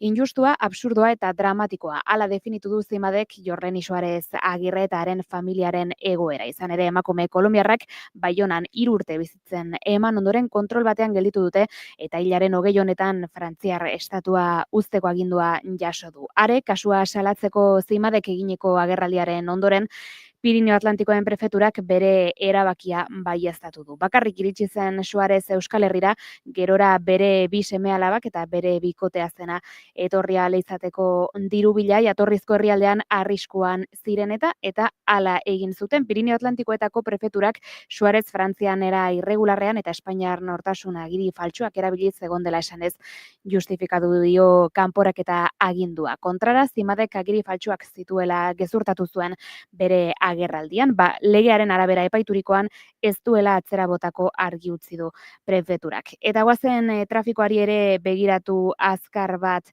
ematera, hainbat aipamen egin behar ditugu, alde batetik, ibilgailu bat irauli dela A1 errepideko 371 kilometroan, Gasteizaldean eta Madrilgo norantzkoan errei bat itxi dute bertan eta autopilaketak sortu dira, eta bestetik bi ibilgailuren arteko istripu larri baten berri eman behar dugu, errepide berean A1, baina kasu honetan 378 kilometroan Agurainen eta Irunera bidean. A1 errepidea hortaz itxita geratu da Irungo norantzkoan eta desbideratzea 373 irteeratik egiten ari dira Aguraingo istripu larrian Irungo norantzan. 4 kilometroko autopilaketak sortu dira bertan. Horixe orain arte aipatzeko genuena, 12etan informazio gehiago. Eskerrik asko Itxaso Leon, aurrera egingo dugu, eta esan da bezala, guardiko 12etan informazio gehiago izango du. Nik notizia bat ere elkarbanatu nahi dut zuekin, Goiure June, ze izango nahi, ze orduan egin ondian eman duen pertsona munduan, Pedro Sánchez gau esan du.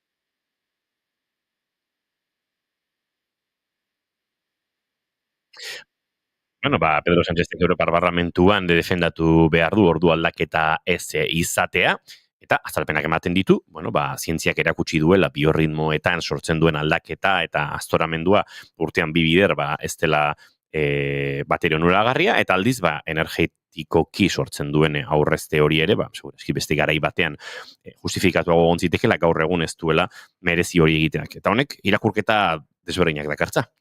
Bai, baina arrazoia du Pedro Sánchezek esaten duenean erabaki honek jarraitzaile asko dauzkala, edo babesle asko dauzkala, ze 2018an Europar Komisioak egin zuen jada inkesta bat eta galdetu zuen.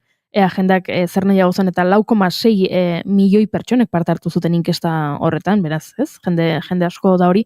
Eta 84ak esan zuen aldaketekin amaitzearen aldekoak zirela. Ez zutela aldaketa gehiago nahi, ez? Hau da, urtean 2 aldiz aldatzearena, jada ez hitzaila interesatzen. 84ak jende asko. Eta ni ados nago, eta gainera ekara gregorrotu dut, ordu aldaketa hau, orain datorren hau.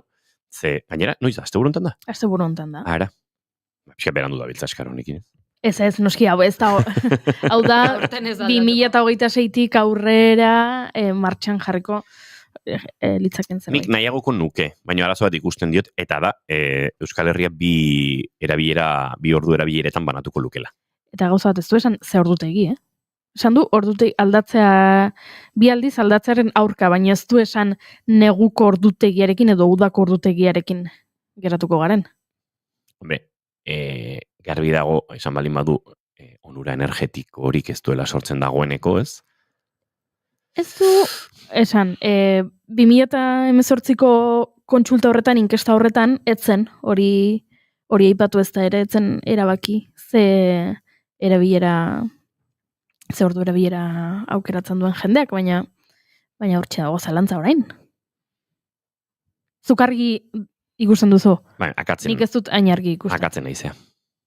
Claro, ez du esan. Akabatzen ari. Claro. Ez du esan. Zatzeiz. Esan du, aldatzearen adala arazoa. Beraiek proposatzen dutena dela ez aldatzea. Horrek ere egiten diolako zalaparta gorputzari, ez? Baina ez du esan ze ordutegi den alde egiten duen. Ja, eta hemen arazoa ere lurraldekotasunean dago, ze Espainiar estatuan zentratuta, nolabait Hego Euskal Herriari eragiten digu erdigunean, gu Espainiar estatuaren ekimendebalde ardatz horretan, ardatz horizontalean nolabait esateko, Euskal Herria nahiko erdigunean legoke, baina orain daukagun ordutegiarekin ordu aldaketa egingo bagenu asteburu honetan, Katalunian esaterako, arratsaldeko 5 ilun dago. Baina aldaketa egingo ez bagenu, Galizian goizeko 9:30 ari da eguna argitzen. Eta horrek ere, kontrak sortzen ditu. Baina nik argudio bat daukat, eta horretan oinarritzen dut defentsa guztia, eta da, orokorrean gizartearen gehiengoarentzat arratsaldea dela isialdiaren momentua. Eta goiza lanaren momentua. Badakit, badagoela jendea, txandaka lan egiten duena, eta estadistikoki batazbesteko oso handi batean, jendeak lan egiten du goizean gehiago, arratsaldean baino, eta arratsaldea da gehienon isialdi denbora. Arratsaldeari argiak kentzeak gure isialdian mugatu egiten du. Zer eta, garai batean, honen helburua zen, enpresetan eta argi energia aurrezte bat sortzea. Gaur egun, hori ez da inondik inora dagoeneko erabilgarri, ez da benetan onura energetikoa sortzen duen zerbait. Geratu zaigu kulturan nolabait txartatuta. Horbaite pentsatuko du, baina Franco jarri zuen. Beste argudio bat badago eta ikusi dut sareetan, dela goizetan oso iluna balin badago, ez? Hortu balatzen baduzu, eta udarakoa, berandu hago iluntzen du, baina goizetan iluna dago, umeek eskolara juteko, bidea ilunpean egin behar dutela, eta horren aurka dagoela jende asko, bataren eta bestaren aldeko argudioak eta badaude? Baina, goizean hori inbarrute eta arratsaldean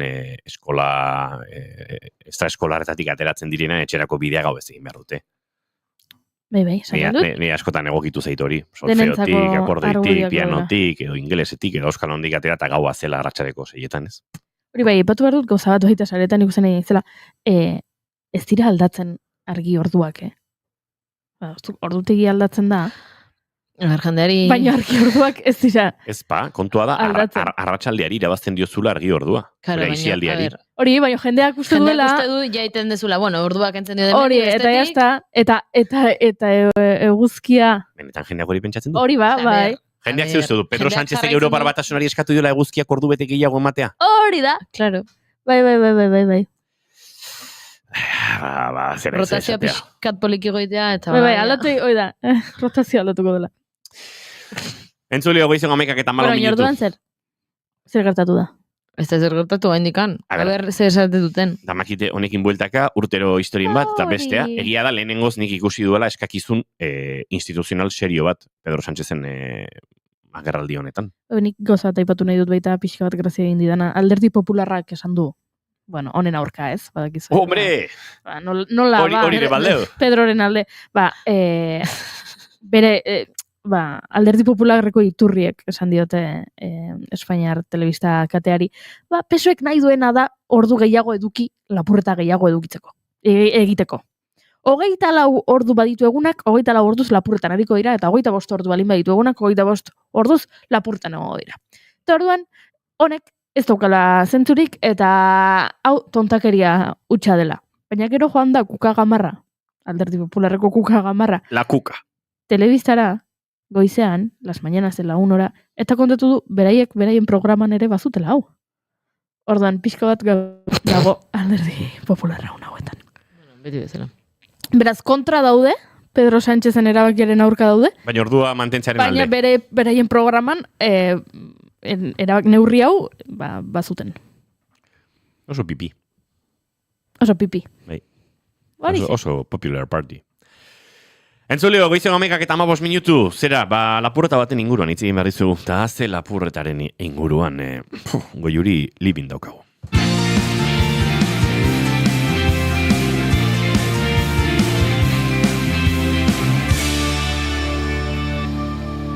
Bigarrenak ez direlako beti okerragoak, bigarren kafea.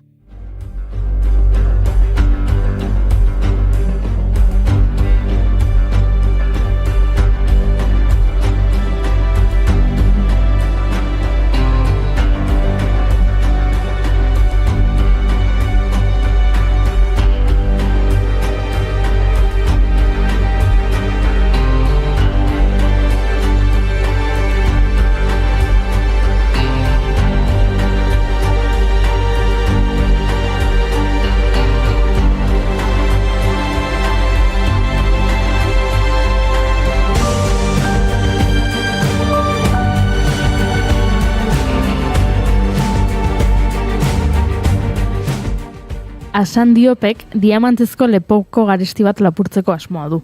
Garai batean Maria Antoinetena zen diamantezko lepokoa. Garrantzitsua da hau berarentzako. Lapurreta emozionala nolabait esatearren. Izan ere, 25 urte atzera eginda, bere aita babakarri leporatu zioten Pellegrini familia beretxeri lepoko hau lapurtu izana. Beraz, asanentzat ez da lapurreta soil bat. Maileguetan adituak diren gizon talde baten laguntza eskatzen du. Eta Paul Cernin izenarekin, Asan lepokoaren enkante batera joaten da, non eta Louvre museora, Pellegrini familiak antolatutako enkantera. Berak egiten du eskaintza irabazlea, eta dena prestatzen ari direla, berekideek museoko segurtasun zaindariz mozorrotuta lepokoa lapurtzen dute. Hala ere, iesaldia oso gaizkidoa eta atxilotu egiten dituzte. Hori bai, kontatuko ez dudan metodoak erabiliz, Asanek diamanteak berreskuratzen ditu. Geroxeago, gauez, kasua ikertzen ari dela, Josef Gedira izeneko polizia detektibe batek Arsen Lupinen historiaren antza nabarmena duela ohartarazten du. Lapurretak diot, eta orduan konturatzen da Paul Cernin Arsen Lupin izenaren anagrama badela.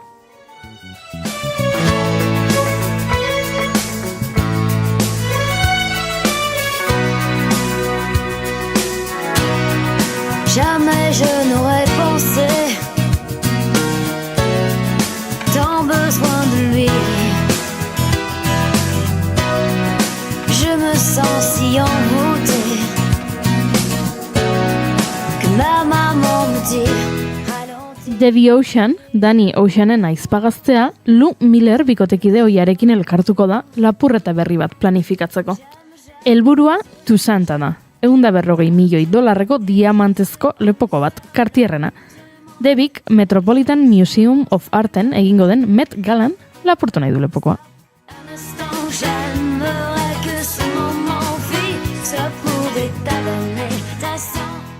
Plana gauzatzeko Debik eta Luke espezialista talde bat biltzen dute. Rose Boyle, moda diseinatzaile borrokalaria. Amita, bitxigile bat. Nine Ball, hacker trebea. Constance, kaleko lapur eta patrikaria. Eta Tammy, lapurtutako ondasunak saltzen dituen ama. Plana, Daphne Kluger aktorea konbentzitzea, Met Galan Toussaint lepoko hori jantzteko. Lapurrak festara sartzen dira noski gonbidapen desberdinekin. Bata Katerina lanean, bestea estilista modura. Gauean Daphne gaixotu egiten da zopa pikatua jan ondoren eta komunera joaten da presaka. Konstantzek ilea eusten dio, oke egiten duen bitartean, eta orduan lepukoa kendu eta amitari pasatzen dio. Honek berehala desmontatzen du, zati txikiagoetan.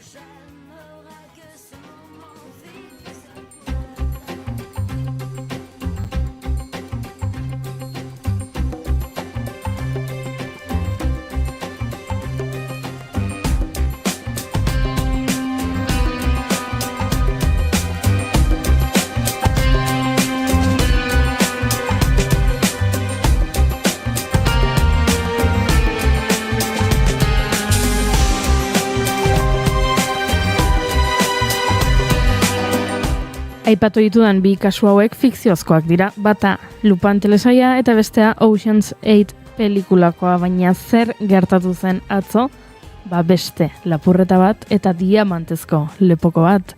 Jokoan, Louvre museoa munduko museo bisitatuena, batean itxi zuten atzo, igandean, bere Apollo galerian, Frantziako koroaren bitxien etxean, Napoleonen bitxi preziatuak ostu zituztelako.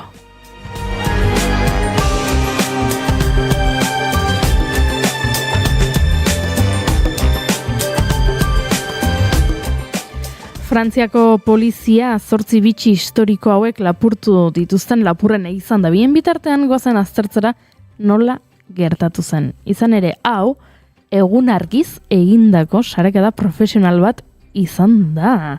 Izugarria dau eta asko gustatu zait irakurri dudan txio bat, eta txioak horrenako zerbait zioen. Pelikulek erakusten digute, Louvre museoan lapurreta bate egiteko, 3 hilabete lehenago kulturako ministro frantsesaren ADN-a lapurtu behar duzula eta DNA horrekin sartu zaitezkeela gero nolabait gauez Louvre museora. Ba ez. Atzo lapurreta egin zuten hauek egun argiz sartu ziren 9:30 aldera, hau da, bisiteriak museoan sartzen ari zirela eta beraiek Louvrera sartu ziren.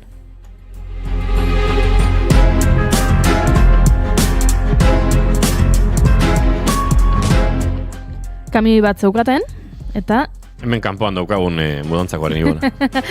kamioia gainean, eskaiera luze bat, bai irabiltzen dutena batzuetan suhiltzaiek, besteetan, bai mudantzako enpresek, eta eskaierak saskitxo bat zeukan, eta saskitxo horretan, bigarren solairuko balkoiko leio batera igo ziren, eta orduan, tresna desberdinak erabiliz, leioa aportu zuten. Zer gertatzen zen kasualitatea edo ez, leioa hirietako alarmak ez zeudela piztuta. Ai, pelikuletan bezala. Pelikuletan bezala irakurri ditut hainbat istorio desberdin. Batek dio, zeudela desaktibatuta alarma horiek duela gutxi edukizutelako alarma faltsu bat baita ere lapurretarena, eta hor aritu zirela simulakroekin eta zerbait gertatu zela eta desaktibatuta geratu zirela, eta beste batzuk diote nola eraikinaren alde horretan lan batzuk, berritze lan batzuk egiten ari diren horregatik zeudela desaktibatuta alarmak, baino kontua da, sena ingurutik, museoaren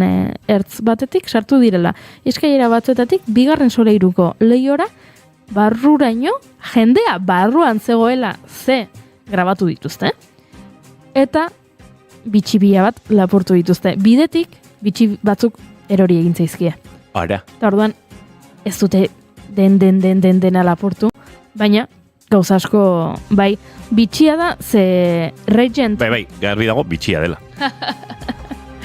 Kontua da, Regent izeneko diamantea, esaten dutena munduko diamanterik garestiena dela, 60 milioiko prezioa duela, edo danadalakoa, zeni milioi hauetan galdu egiten naiz, orduan, ez dakit, 5 milioi edo 60 milioi bere izan. Inoiz iraziko duguna baino gehiago. Hori da, hori, han atzean utzi dutela, hori...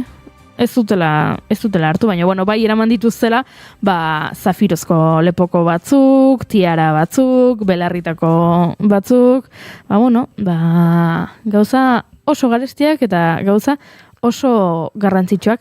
Kontua da, orain zere ingo duten. Ze hau ere, zalantza unik, mentxe uzen dizuet zuei, lapurreta egin dute piezak txikitu eta saltzeko horrela diamante pieza txiki bezala, edo dirudun batek esan die sartu eta lapurtu niretzako, ze nik horrelaxe koroa nahi dut, lepoko hau nahi dut, belarritako hauek nahi ditut. Ze pentsatzen dut, pieza txikiagotan egiten balin behituzu, balioa ere galtzen dutela, ez?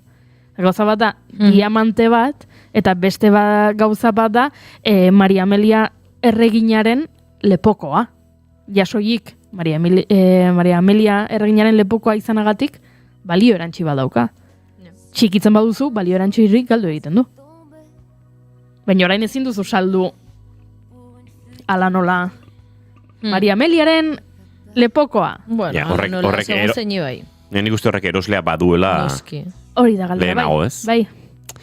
Edo eroslea badu, edo badakizu norbaitek daukazu kontakturen batek erosiko dizula, ze jende bat badaukana diru asko, berdintzaion azertan gastatu, eta holako gauzak eukitzea etxean, usaten zaiona. Gaur, Frantziakoak ez diren hainbat ekoiztetxe eta telebistakate, ari dira pentsatzen hemen ikaragarrizko telesaia dagoela. Zinerin niz ikusten, hola tipo pastuflas bat, diru asko duen norbait, dagoeneko badagoela beti harremanetan beste bitartekari batekin, saltzaileak eta, saltzaileak, lapurrak kasu honetan, eta erosleak konektatzen dituena.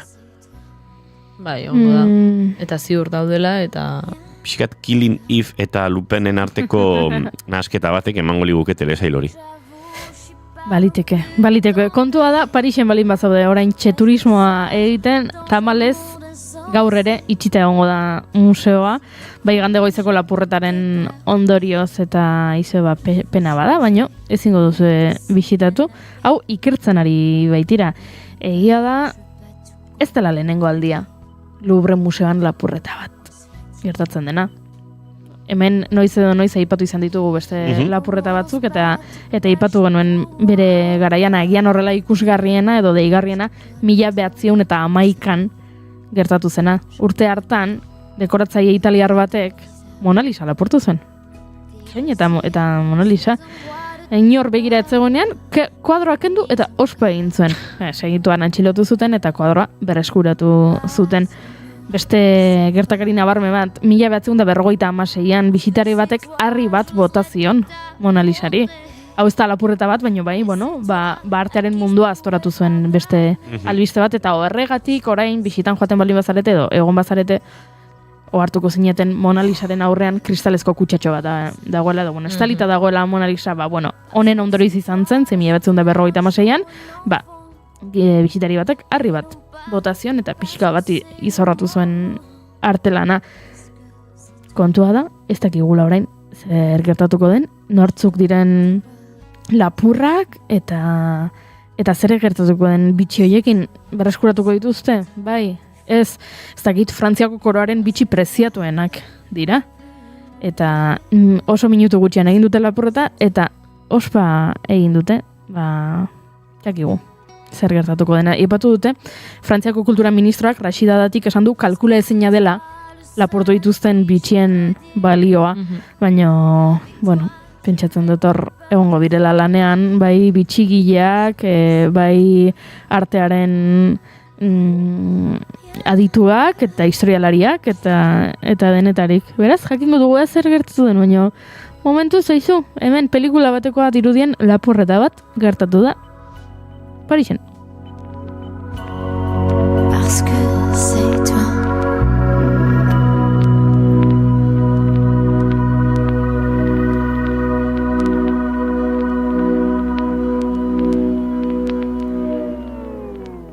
Goizeko 11:28 Axel Reden Paskezetua kantuarekin egin ditu azken minutuak, eta bagoaz aurrera entzuleak.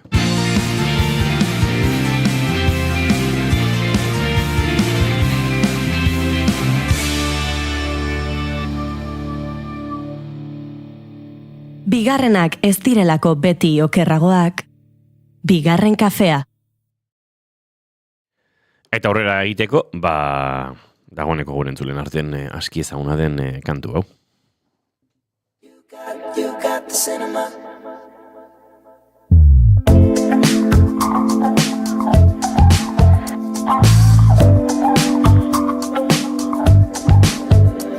It's you, and I'm not getting over it. Darling, is it cool? Stopping when it comes to this. I guess we're in time. If you're getting yourself well for me, I guess you're all mine. You're sleeping in this bed with me. I just think you're cool. I dig your cinema. Do you think I'm cool too? Or am I too into you? Tell me what you want and you got it all. I wanna give me all you got, that cinema. Entzuleo gementxe gara, Imanol González Gurrutxaga dagoeneko gurean etxeri da, New Yorken egon da aste guztian, iritsi atzo arratsalde gauean iritsi zen, eta gaur lanera etorri da. Good morning. Txintxo, torri naiz. Jetlagik baduzu? Baina hemen hau.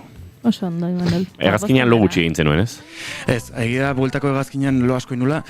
Konturatu nintzen, banekin lehenagotik, baino, konfirmatu nun oso inkomoda diela. Abioiak lo itxego, bai. Baina, bueno, orokorren deskansu beharra naukean orduan enun asko nabariturez. Egia da, karo, ordua nahiko arraro izan zela, zartu genuen gaudeko 11etan egaldia eta eritsi ginen atzoko eguerdian, eta, bueno, batean argia piztu zizkiguten goizeko 4etan, otordu bat emateko, eta esan hon, bueno, igual nahiago nun loin, jan baino, baina, bueno, denok esnatu behar izan genuen, eta antxe... Hor badago truko bat, eta da... Begiak iztea. Bueno, azteko antifaza jartzea, gero zuk zure manta jartzen bali moduzu gerrikoaren azpitik, horrek esan nahi du, etziazu esnatu. Azafatei. Bai? Bai. Gero baita, askotan gogoratzen ez, baino inoiz ez... Egiten hau? Jateko garaien berez baita, sardeskak eta labanak nola jartzen dituzun arabera, haizea adirazten... Bukatu dut, edo oraindik ez eraman platera. Edo gustua du naiz, ez. Nik seguruna, askotan esan dietela kamarero askoi, naizela gustua egon, nahi gabe, ze nik nola, hizkuntza hori ez duten menperatzen, orduan nik usteet hor berdina gertatu zala baita. Mantaiken neukan, kasu hortan, baino... Eta gero konturatu nintzen, egaldi guztia honitzela zenturia jarrita. Hori baita oso inkomointz zaiten duen. Bilatzaile batean jarri dut zukai batutakoa, eta ez dut emaitza bakar bat topatu hori izaten duena? Hau da, horrela. Galetu egaldi laguntzaile bati. Zuk, manta jartzen balin baduzu gerrikoaren azpitik, horrek esan nahi du? Ez dut bazkaldu nahi. Ez dut bazkaldu nahi. Eta hori nola jakin dezake jendeak? Guri esker. Nik garai batean, euskara munduan dokumentala grabatzen, galdi asko initun ordu gehiagi, eta askotan rodaje egunak ere ziran, atera Indiatik, iritsi Osakara, Osakan grabatu bi egun, Tokiora jun, egaldietako orduak lo egiteko oso garrantzitsuak ziren, eta egin un karteltxo bat, esanez, mesedez, enazazu esnatu otorduekin. Eta...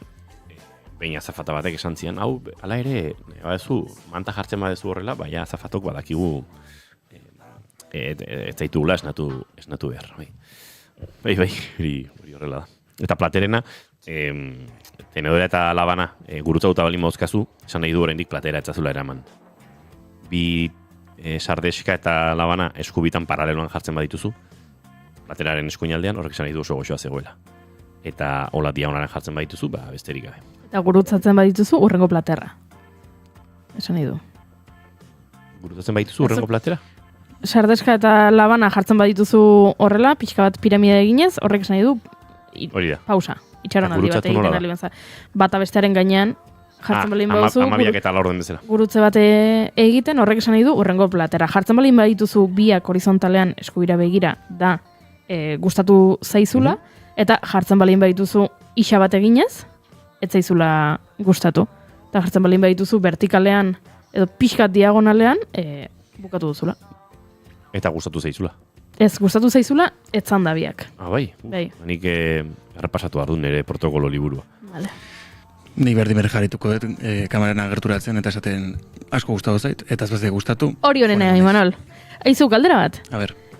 Pelikularen bat ikusi duzu hegazkinean? Nolakoa da hegazkinetako bilduma cinematografikoa? Aukera bastante handik daude.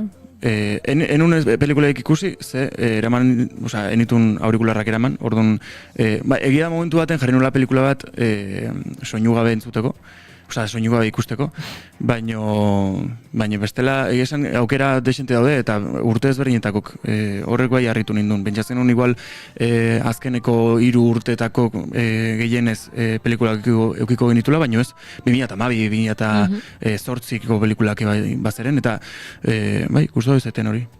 Nik badaude pelikula batzuk, soilik, genero batzuk soilik hegazkinetan ikusten ditudanak. Nik bai. Adibidez? Nik Harry Potter. Milanera bidean badakizu ze ikusi. Bat ematu uste bat zeola, Harry Potterreko bat esango nuke bat zeola, bai. La Sociedad de la Nieve, adibidez, ez? Olako egaldi baten ikusi dezakezu. Nik justu egaldi batean... Lost perfectoa da. Lost perfectoa da horretarako baita, bai. Bai. Lost? Losta, azten da, gazkin batek txokatzen dula irla batean gaur gelditzen dira. Lostek irauten duenean munduari 17 buelta eman bardizuzu hegazkinean. Pilotua ikustekin nahikoa. Ikusti dezakezu tarteka. Utzi dezakezu hegazkinetarako bakarrik. Da, txistak ez du gehiagako ematen ez da. Txisteak? Bai. Txistea zan? Kopon. Uste serio ari zinatela. Zer daukazu, manta jarrita gainean? Ez gune gustora jarriko nuke. Ai, Manol, eta zer moduz Nova York, kontatu? Polita, oso polita. Zure lehenengo aldia zen? Ez, aspaldi duela 10 urte egon nintzen, baino... Eta oso desberdin dago? Pixka bai, egia da, ikusi Nova York orokorren esate dute daola denbora guztin obratan, ez? Beti hau dela goza berriak egiten, eta Eta nahiko garbi ikusi nuen oroko dena. Brooklyn Bridge nahikoatan zeharkatu genuen oinez, eta oso garbi zion, hori guztu zaiten. Guen dela 10 urte honitzenen nahiko zekina zion. Zekina, aparetak zekina zudelako denboragatik, baina bai, egizan oso politia, eta hori, izan da bizkat, grabaketa intenso eta turismo txiki baten arteko zerbait. Denbora mandigu deneako, alde batetik bestea moitze ginen bakoitzen, behintzit gora bidatzeko tarte bat hartze genuen eta disfrutatzeko eta tarte bat hartzeko hor gendela konturatzeko, baina bai, egia esan disfrutatu dugu bideia eta intenso izan da. Eta hemen garrantzitsuena. Anai film laburra amaitzeko plano onak atera dituzue? Bai, hasiera baten, bai, pentsatzen genuen sekuentzia oso gutxi grabatzea, azkenen denbora eman digu nahi genuen guztia eta zerbait gehiago grabatzeko, eta gizan pega gutxi ukitugu. Ez dakit izan dan ez galako oso garai turistiko baten jun ozer, baina orokorren ez dugu arazo hondik euki, jendeak ez dugu asko oztopatu, guk ez dugu jendea asko oztopatu, eta guraldi kiston ona indigu. Horrek bai kezkatzen ziten bizkat, ze bagenun sekuentzia bat iluna barren grabatu nahi genuna, eta hasiera baten joan horretik 4 egun, grabaketa egunetatik 3 egun marginen egun bat lokalizatzeko eta 2 grabatzeko, eta 3 egun horietatik egun bakarrak ematen zuen eguraldi ona ingo zula, eta azkenen egunero euki dugu guzkie, orduan zentzurtan oso gustua.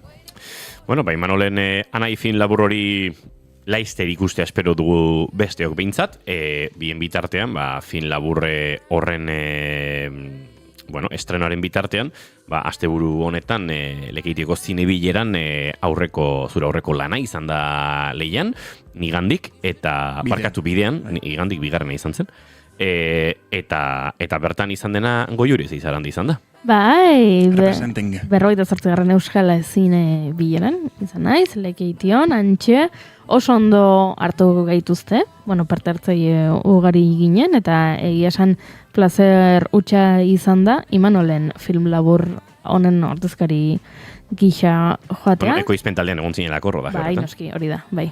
Ekoizle gisa antxe egon naiz, ohore handia izan da, eta gainera egia da, sari hauetan, ez beste sari batzuetan bezala, unera arte, sari banaketara arte irabazleek ez dakite. Irabazi duten ala ez, hau epai maikide batek Itziarratientza aktoreak aipatu zuen berak uste zuela, irabazleek bazekitela. Eta han sari banaketara ez dakitzela festa bat eta lasaia zela. Eta orduan, ara iritsitakoan konturatu zela jendea urduri zegoela eta jendea txutxumutxuka zebilela eta esan zuen.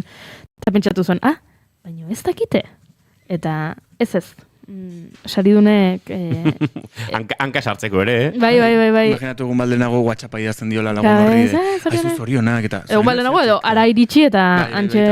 Zorionak eta bimuxuta... Aretora sartzerakoan ez, bueno, uste dut ez zela gertatu eta sorpresa handiak egon zirela, eta aipatu nahiko nuke gaurkoan Planetagatik film laburra. Horixe izan baitzen, Euskal Zinebilerako sari nagusia irabazi zuen pelikula, berak urrezko antzarra jaso zuen, eta 3.000 euroko saria baita ere. Haiek egan egitu duten, nahi duten guztiena. Mario.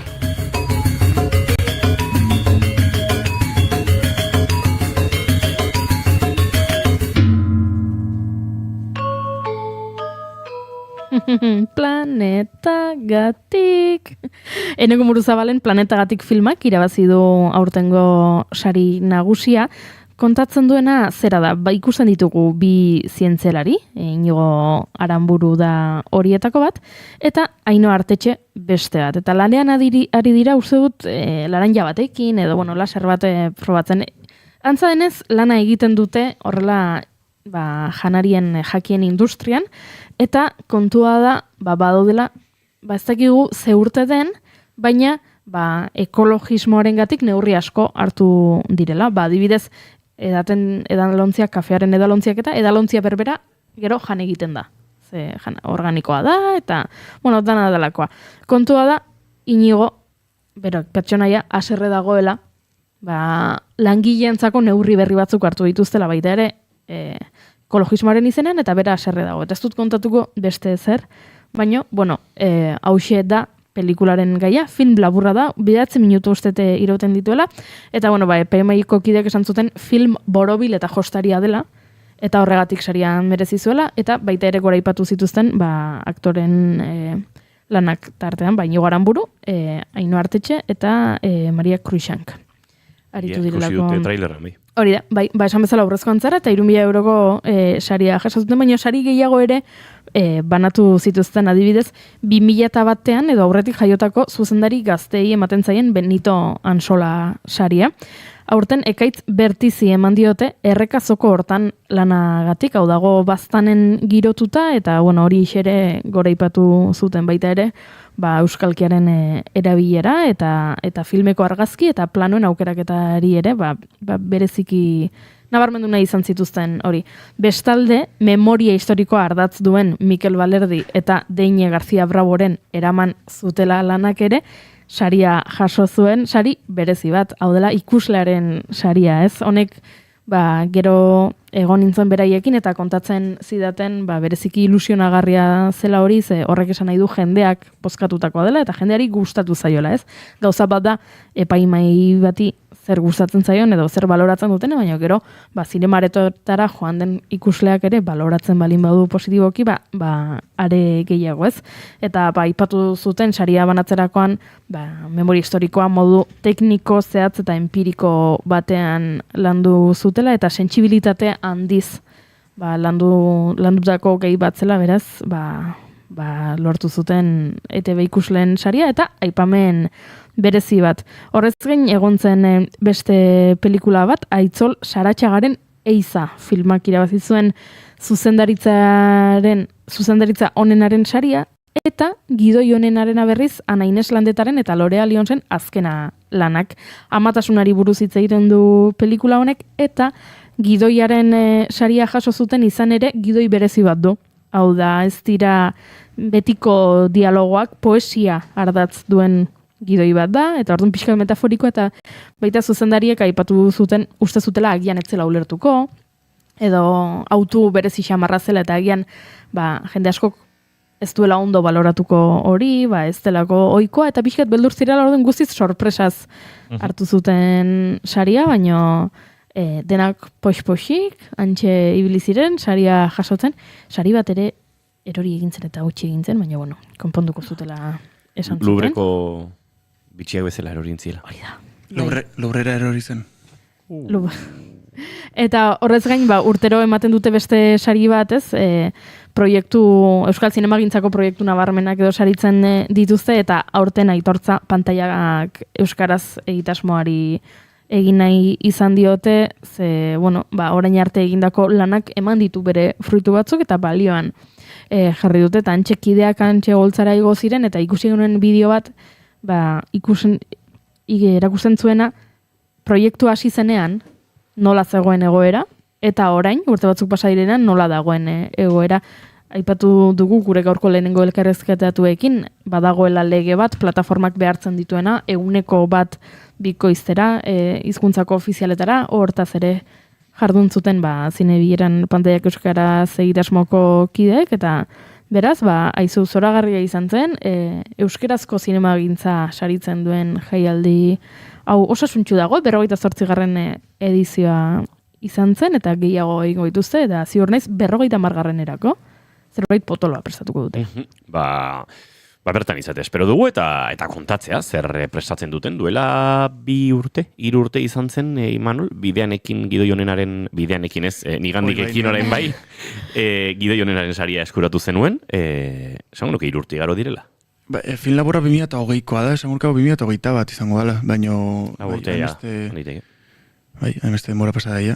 Izango da, gaine, justu izan zela, COVID garaien, izan zen lehenengo urtea online kudatu zutena. Etzan proiekzio presentzialik egon, eta gero solasaldiak eta dena bideo ema bitartez genitun. Bideo bitartez. Ondo da, Manolen gomendioa segituan entzungo dugu, baina lehenago Junerena entzun nahi dugu. The world will know you as pop stars. But You will be much more than that. You will be hunters.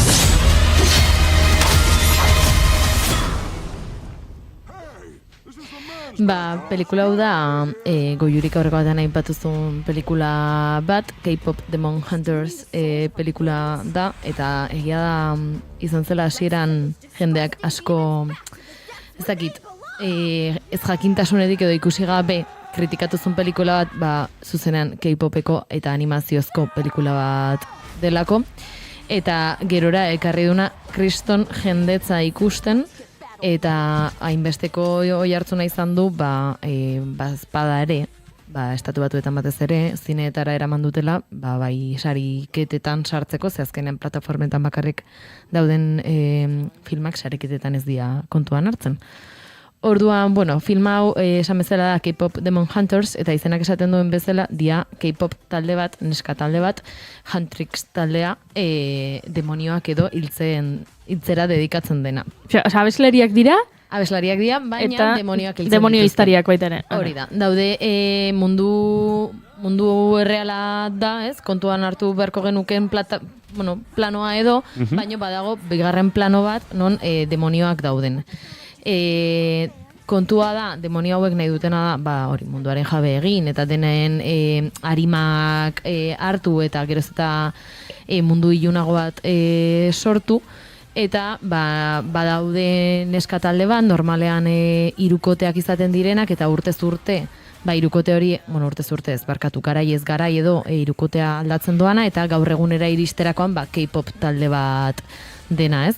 Eta hauek beraien kantaren bitartez sortzen dute babes bat esan genezake demonioak ez pasatzeko mundu errealera. Eta beraien helburua da babes hori urrezkoa bihurtzea, eta urrezkoa bihurtzen den momentuan deabru hauek desagertu egingo liake. Talde honetan daude, protagonistak edo izango liake Rumi, Mira eta Zoe, eta horrela hasten da, ikusten dugu kontzertu bat astera doala, eta batean deabruek hartzen dutela hegazkina eta saiatzen direla beste bide batera eramaten. Nik benetan gomendatzen dut pelikula eta esan diot, uste dut jende pila bati nire bikotea behartun ikustera zuzenean, nion utzi tarterik zalantza egiteko ere. Alde batetik, dagolako oso ondo animatuta edo animazioak oso politak direlako, daukate kolore pila bat, oso ondo eginda daude, daukate ere, K-pop kultura horretatik, momentu batean trailerrean ikusten da, begiak handitzen zaizkie pila bat momentu batzuetan, edo ezakit, bihotzak agertzen dira begietan, eta oso animazio polita dauka, eta beste aldetikan musika eta abestiak dira oso engantzatzen duten abestiak, eta badago Golden abestia pelikulan bere garrantzia dukana, sare sozialetan gaur egun asko zabaldu den abesti bat dena. Eta nik gomendatzen dut azkar ikusten da, benetan divertigarria da, ditu 1 minutu. Eta benetan kantatzen jartzeko gogoa ematen du, eta Goiurik aipatu zuen bezala, sartu da pelikula hau ere genero horretan edo Netflixen behintzat, Netflixen dago jarri duten aukera kantatzeko. Jartzen dizkizute, dago originala eta pelikula normal, eta badago aukera karaokearekin. Eta estatu batuetan jarri dutenean, Wikedekin ere egin zuten, jarri zuten bakoitzean kantatzeko aukerarekin, salabet eta egoten da eta jendea kantatzen. Nik badaukat plana hitzartuta nire lagunekin ikusteko pelikula hau eta kantatzeko, ze benetan zoragarria da. Eta horixe, hola animazioa normalean ez denez askotan ere ikusten, gomendio hau Netflixen. Ba horixe gomendioa, animaziozko lan hau Netflixen ikus daitekena, eta bueno, oso beste girotan ere proposatzen dizueguna. Imanol González Gurutxaga, zure proposamena zein da? Ba, bida, nik azkeneko aste honetan ez dut pelikulaik eta telesaik ikusi, baino karreko izuet gomendio bat, beti komendatzen duguna, ez dakit ze puntuaino gomendio bat izan bardun ikusi eguna, o ez ikusi ez duguna, baino Netflixek estrenatu du 27 noches, bere garaien zinemaldian aipatu genuen pelikula hori, pelikula argentinarra, eta gogo asko ditut ikusteko. Egia esan, bere garaien baita aipatu nizuen telesaia, bueno, izena jaztu zait, baino telesai hortako aktoretako bat da zuzendaria, eta pelikula honetan baita aktore lanak burutzen dituna. Pelikulak azken baten kontatzen du 82 urte inguruko emakume baten historioa eta bere semean historioa, nun baten ematen duen semeak eskatzen dela bere amataz azkeneko asteak damakilako droga munduan eta festa munduan sartuta eta aparentemente gazte baten ikuspegi batetik askatasuna irudikatuko lukeen egoera bat batean pertsona heldu baten dagona, eta hor uzartzen ditu hausnarketa batzuk nun maien gainen jartzen den ze punturaino pertsona heldu bat festan ibiltzea erokeria bat dan, edo benetan bizitza guzti baten etxean pasadun emakuma batek zergatik ezin duen baten daukan adinakin edo, daukan adina daukala festara eriten, o jendea ezagutu eta gau bakoitzan pertsona ezberdinakin egon. Egia da, hausnarketa eta proposamen hori nahiko interesgarria itxe zaitela.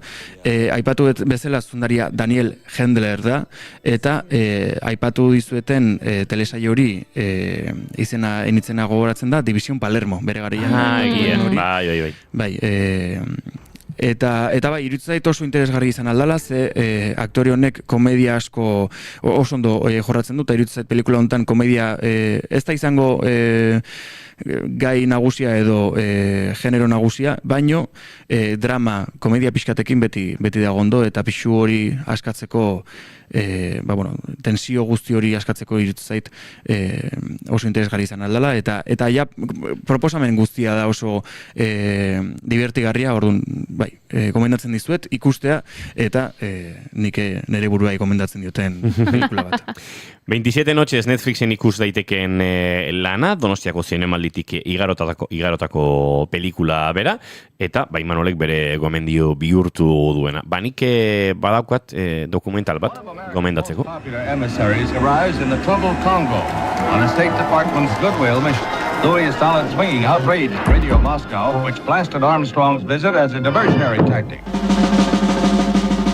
The people of the Congo are entitled to build up their country in peace and freedom.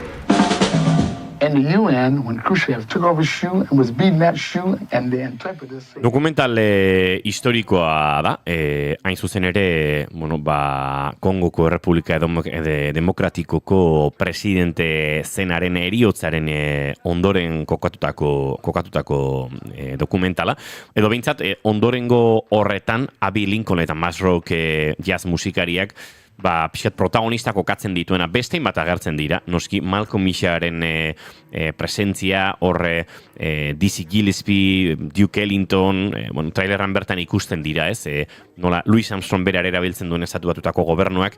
Kontua da, Abby Lincoln eta Max Rock infiltratu da, nazio batuen erakundearen egitasmo batean, agerraldi batean infiltratu direla, kokatu direla, eta euren helburua da Patrice Lumumba, Kongoko presidente zenaren, eta nolabait, Kongoko Errepublika Demokratiko Librearekin amestu zuen presidentearen eriotzaren aurka protesta egitea. Eta hemen kokatzen gara, 60ko hamarkadan, gerra hotzaren garaiak, zia dagoeneko bere garaiaietako eta hainbeste hamarkadetan ziak eraginako hainbeste estatu kolpeetako beste bat kontatzen du.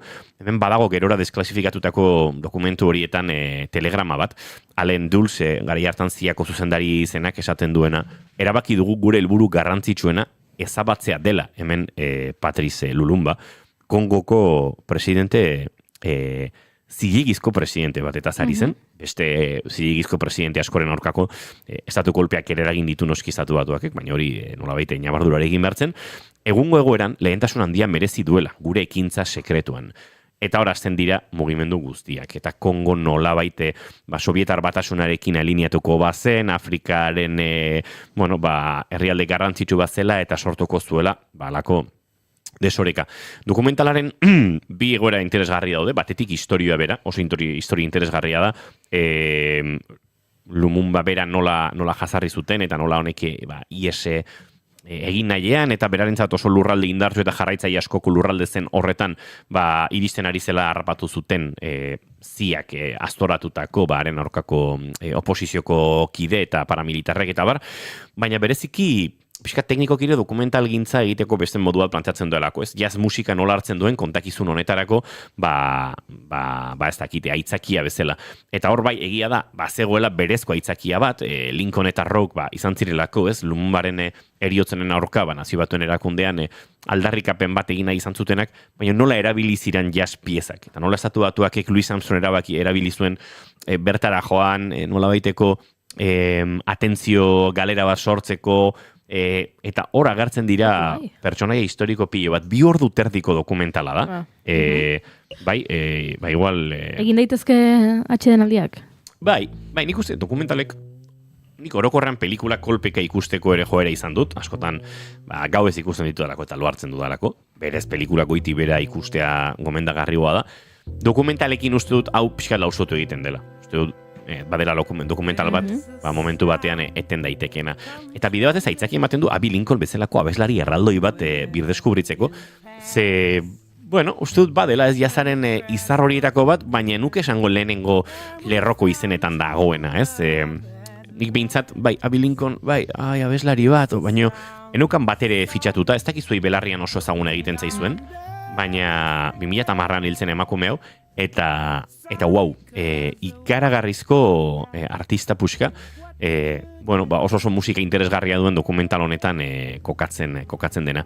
Eta benetan gomendagarria, filminen dago, esan da bezala luzea da, baina nahasten ditu bi errealitate batetik deskolonialismo momentu hori, nun Kongoke independentzia aldarrikatu eta presidente bat izan zuen, bere etorkizuna gidazezakena eta Afrikaren batasuna eskatu zuena estatu batuen eragin horren aurrean, ez zuen lortu, zoritxarrez ez zuen lortu, baina bazen nolabait Afrikaren etorkizunean mugarri izan zitekeen presidente bat eta momentu bat, eta noski hori eta gainera Afrika Sovietar batasunarekin lerrokatzeko baldin bazen estatu batuek segituen ikusi zuten, erabate lehentasuntzela tipo akatzea.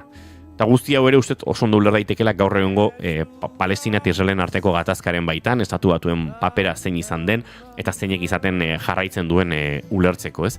Hauxe gomendioa, banda sonora para un golpe de estado. Belgiar proiektu bat da, beraz, izenburua ere frantzesez topatuko duzue, nolabait izenburu originale bezala, eta hemen nabilbila ze joan egin zaite. Izango da... Soundtrack to a Coup d'etat. Estatu kolpea? Berez, baina orduan ingeles eta frantzesa nahazten ditu, nahaztutan egoen. Soundtrack to a Coup d'etat, hori da. Izenburu horrekin topatuko duzu ere, eta esan da bezala oso gomendagarria. Abby Lincoln deskubritzeko aukera eman dit niri ere, eta Abby Lincolnekin egingo ditu hurrengo segunduak eguerdiko 12 bidean, Juno Romatetik Berguren, datorren astelenen arte. Telen arte. Imano González Gurutxaga zu aste honetan hemendik ibiliko zara, kasu berriro harrapatuko zaitu. Noski. Goiure Zeizarandia bihar arte. Arte. Azuek entzuleok plazer baduzue, bihar goizeko 10:05 hemen txizango. Gara zuekin bigarren kafea hartzeko prest informazioaren txanda oraintxe Naiz Irratia. We had fun. It was life. It was love. Should have been.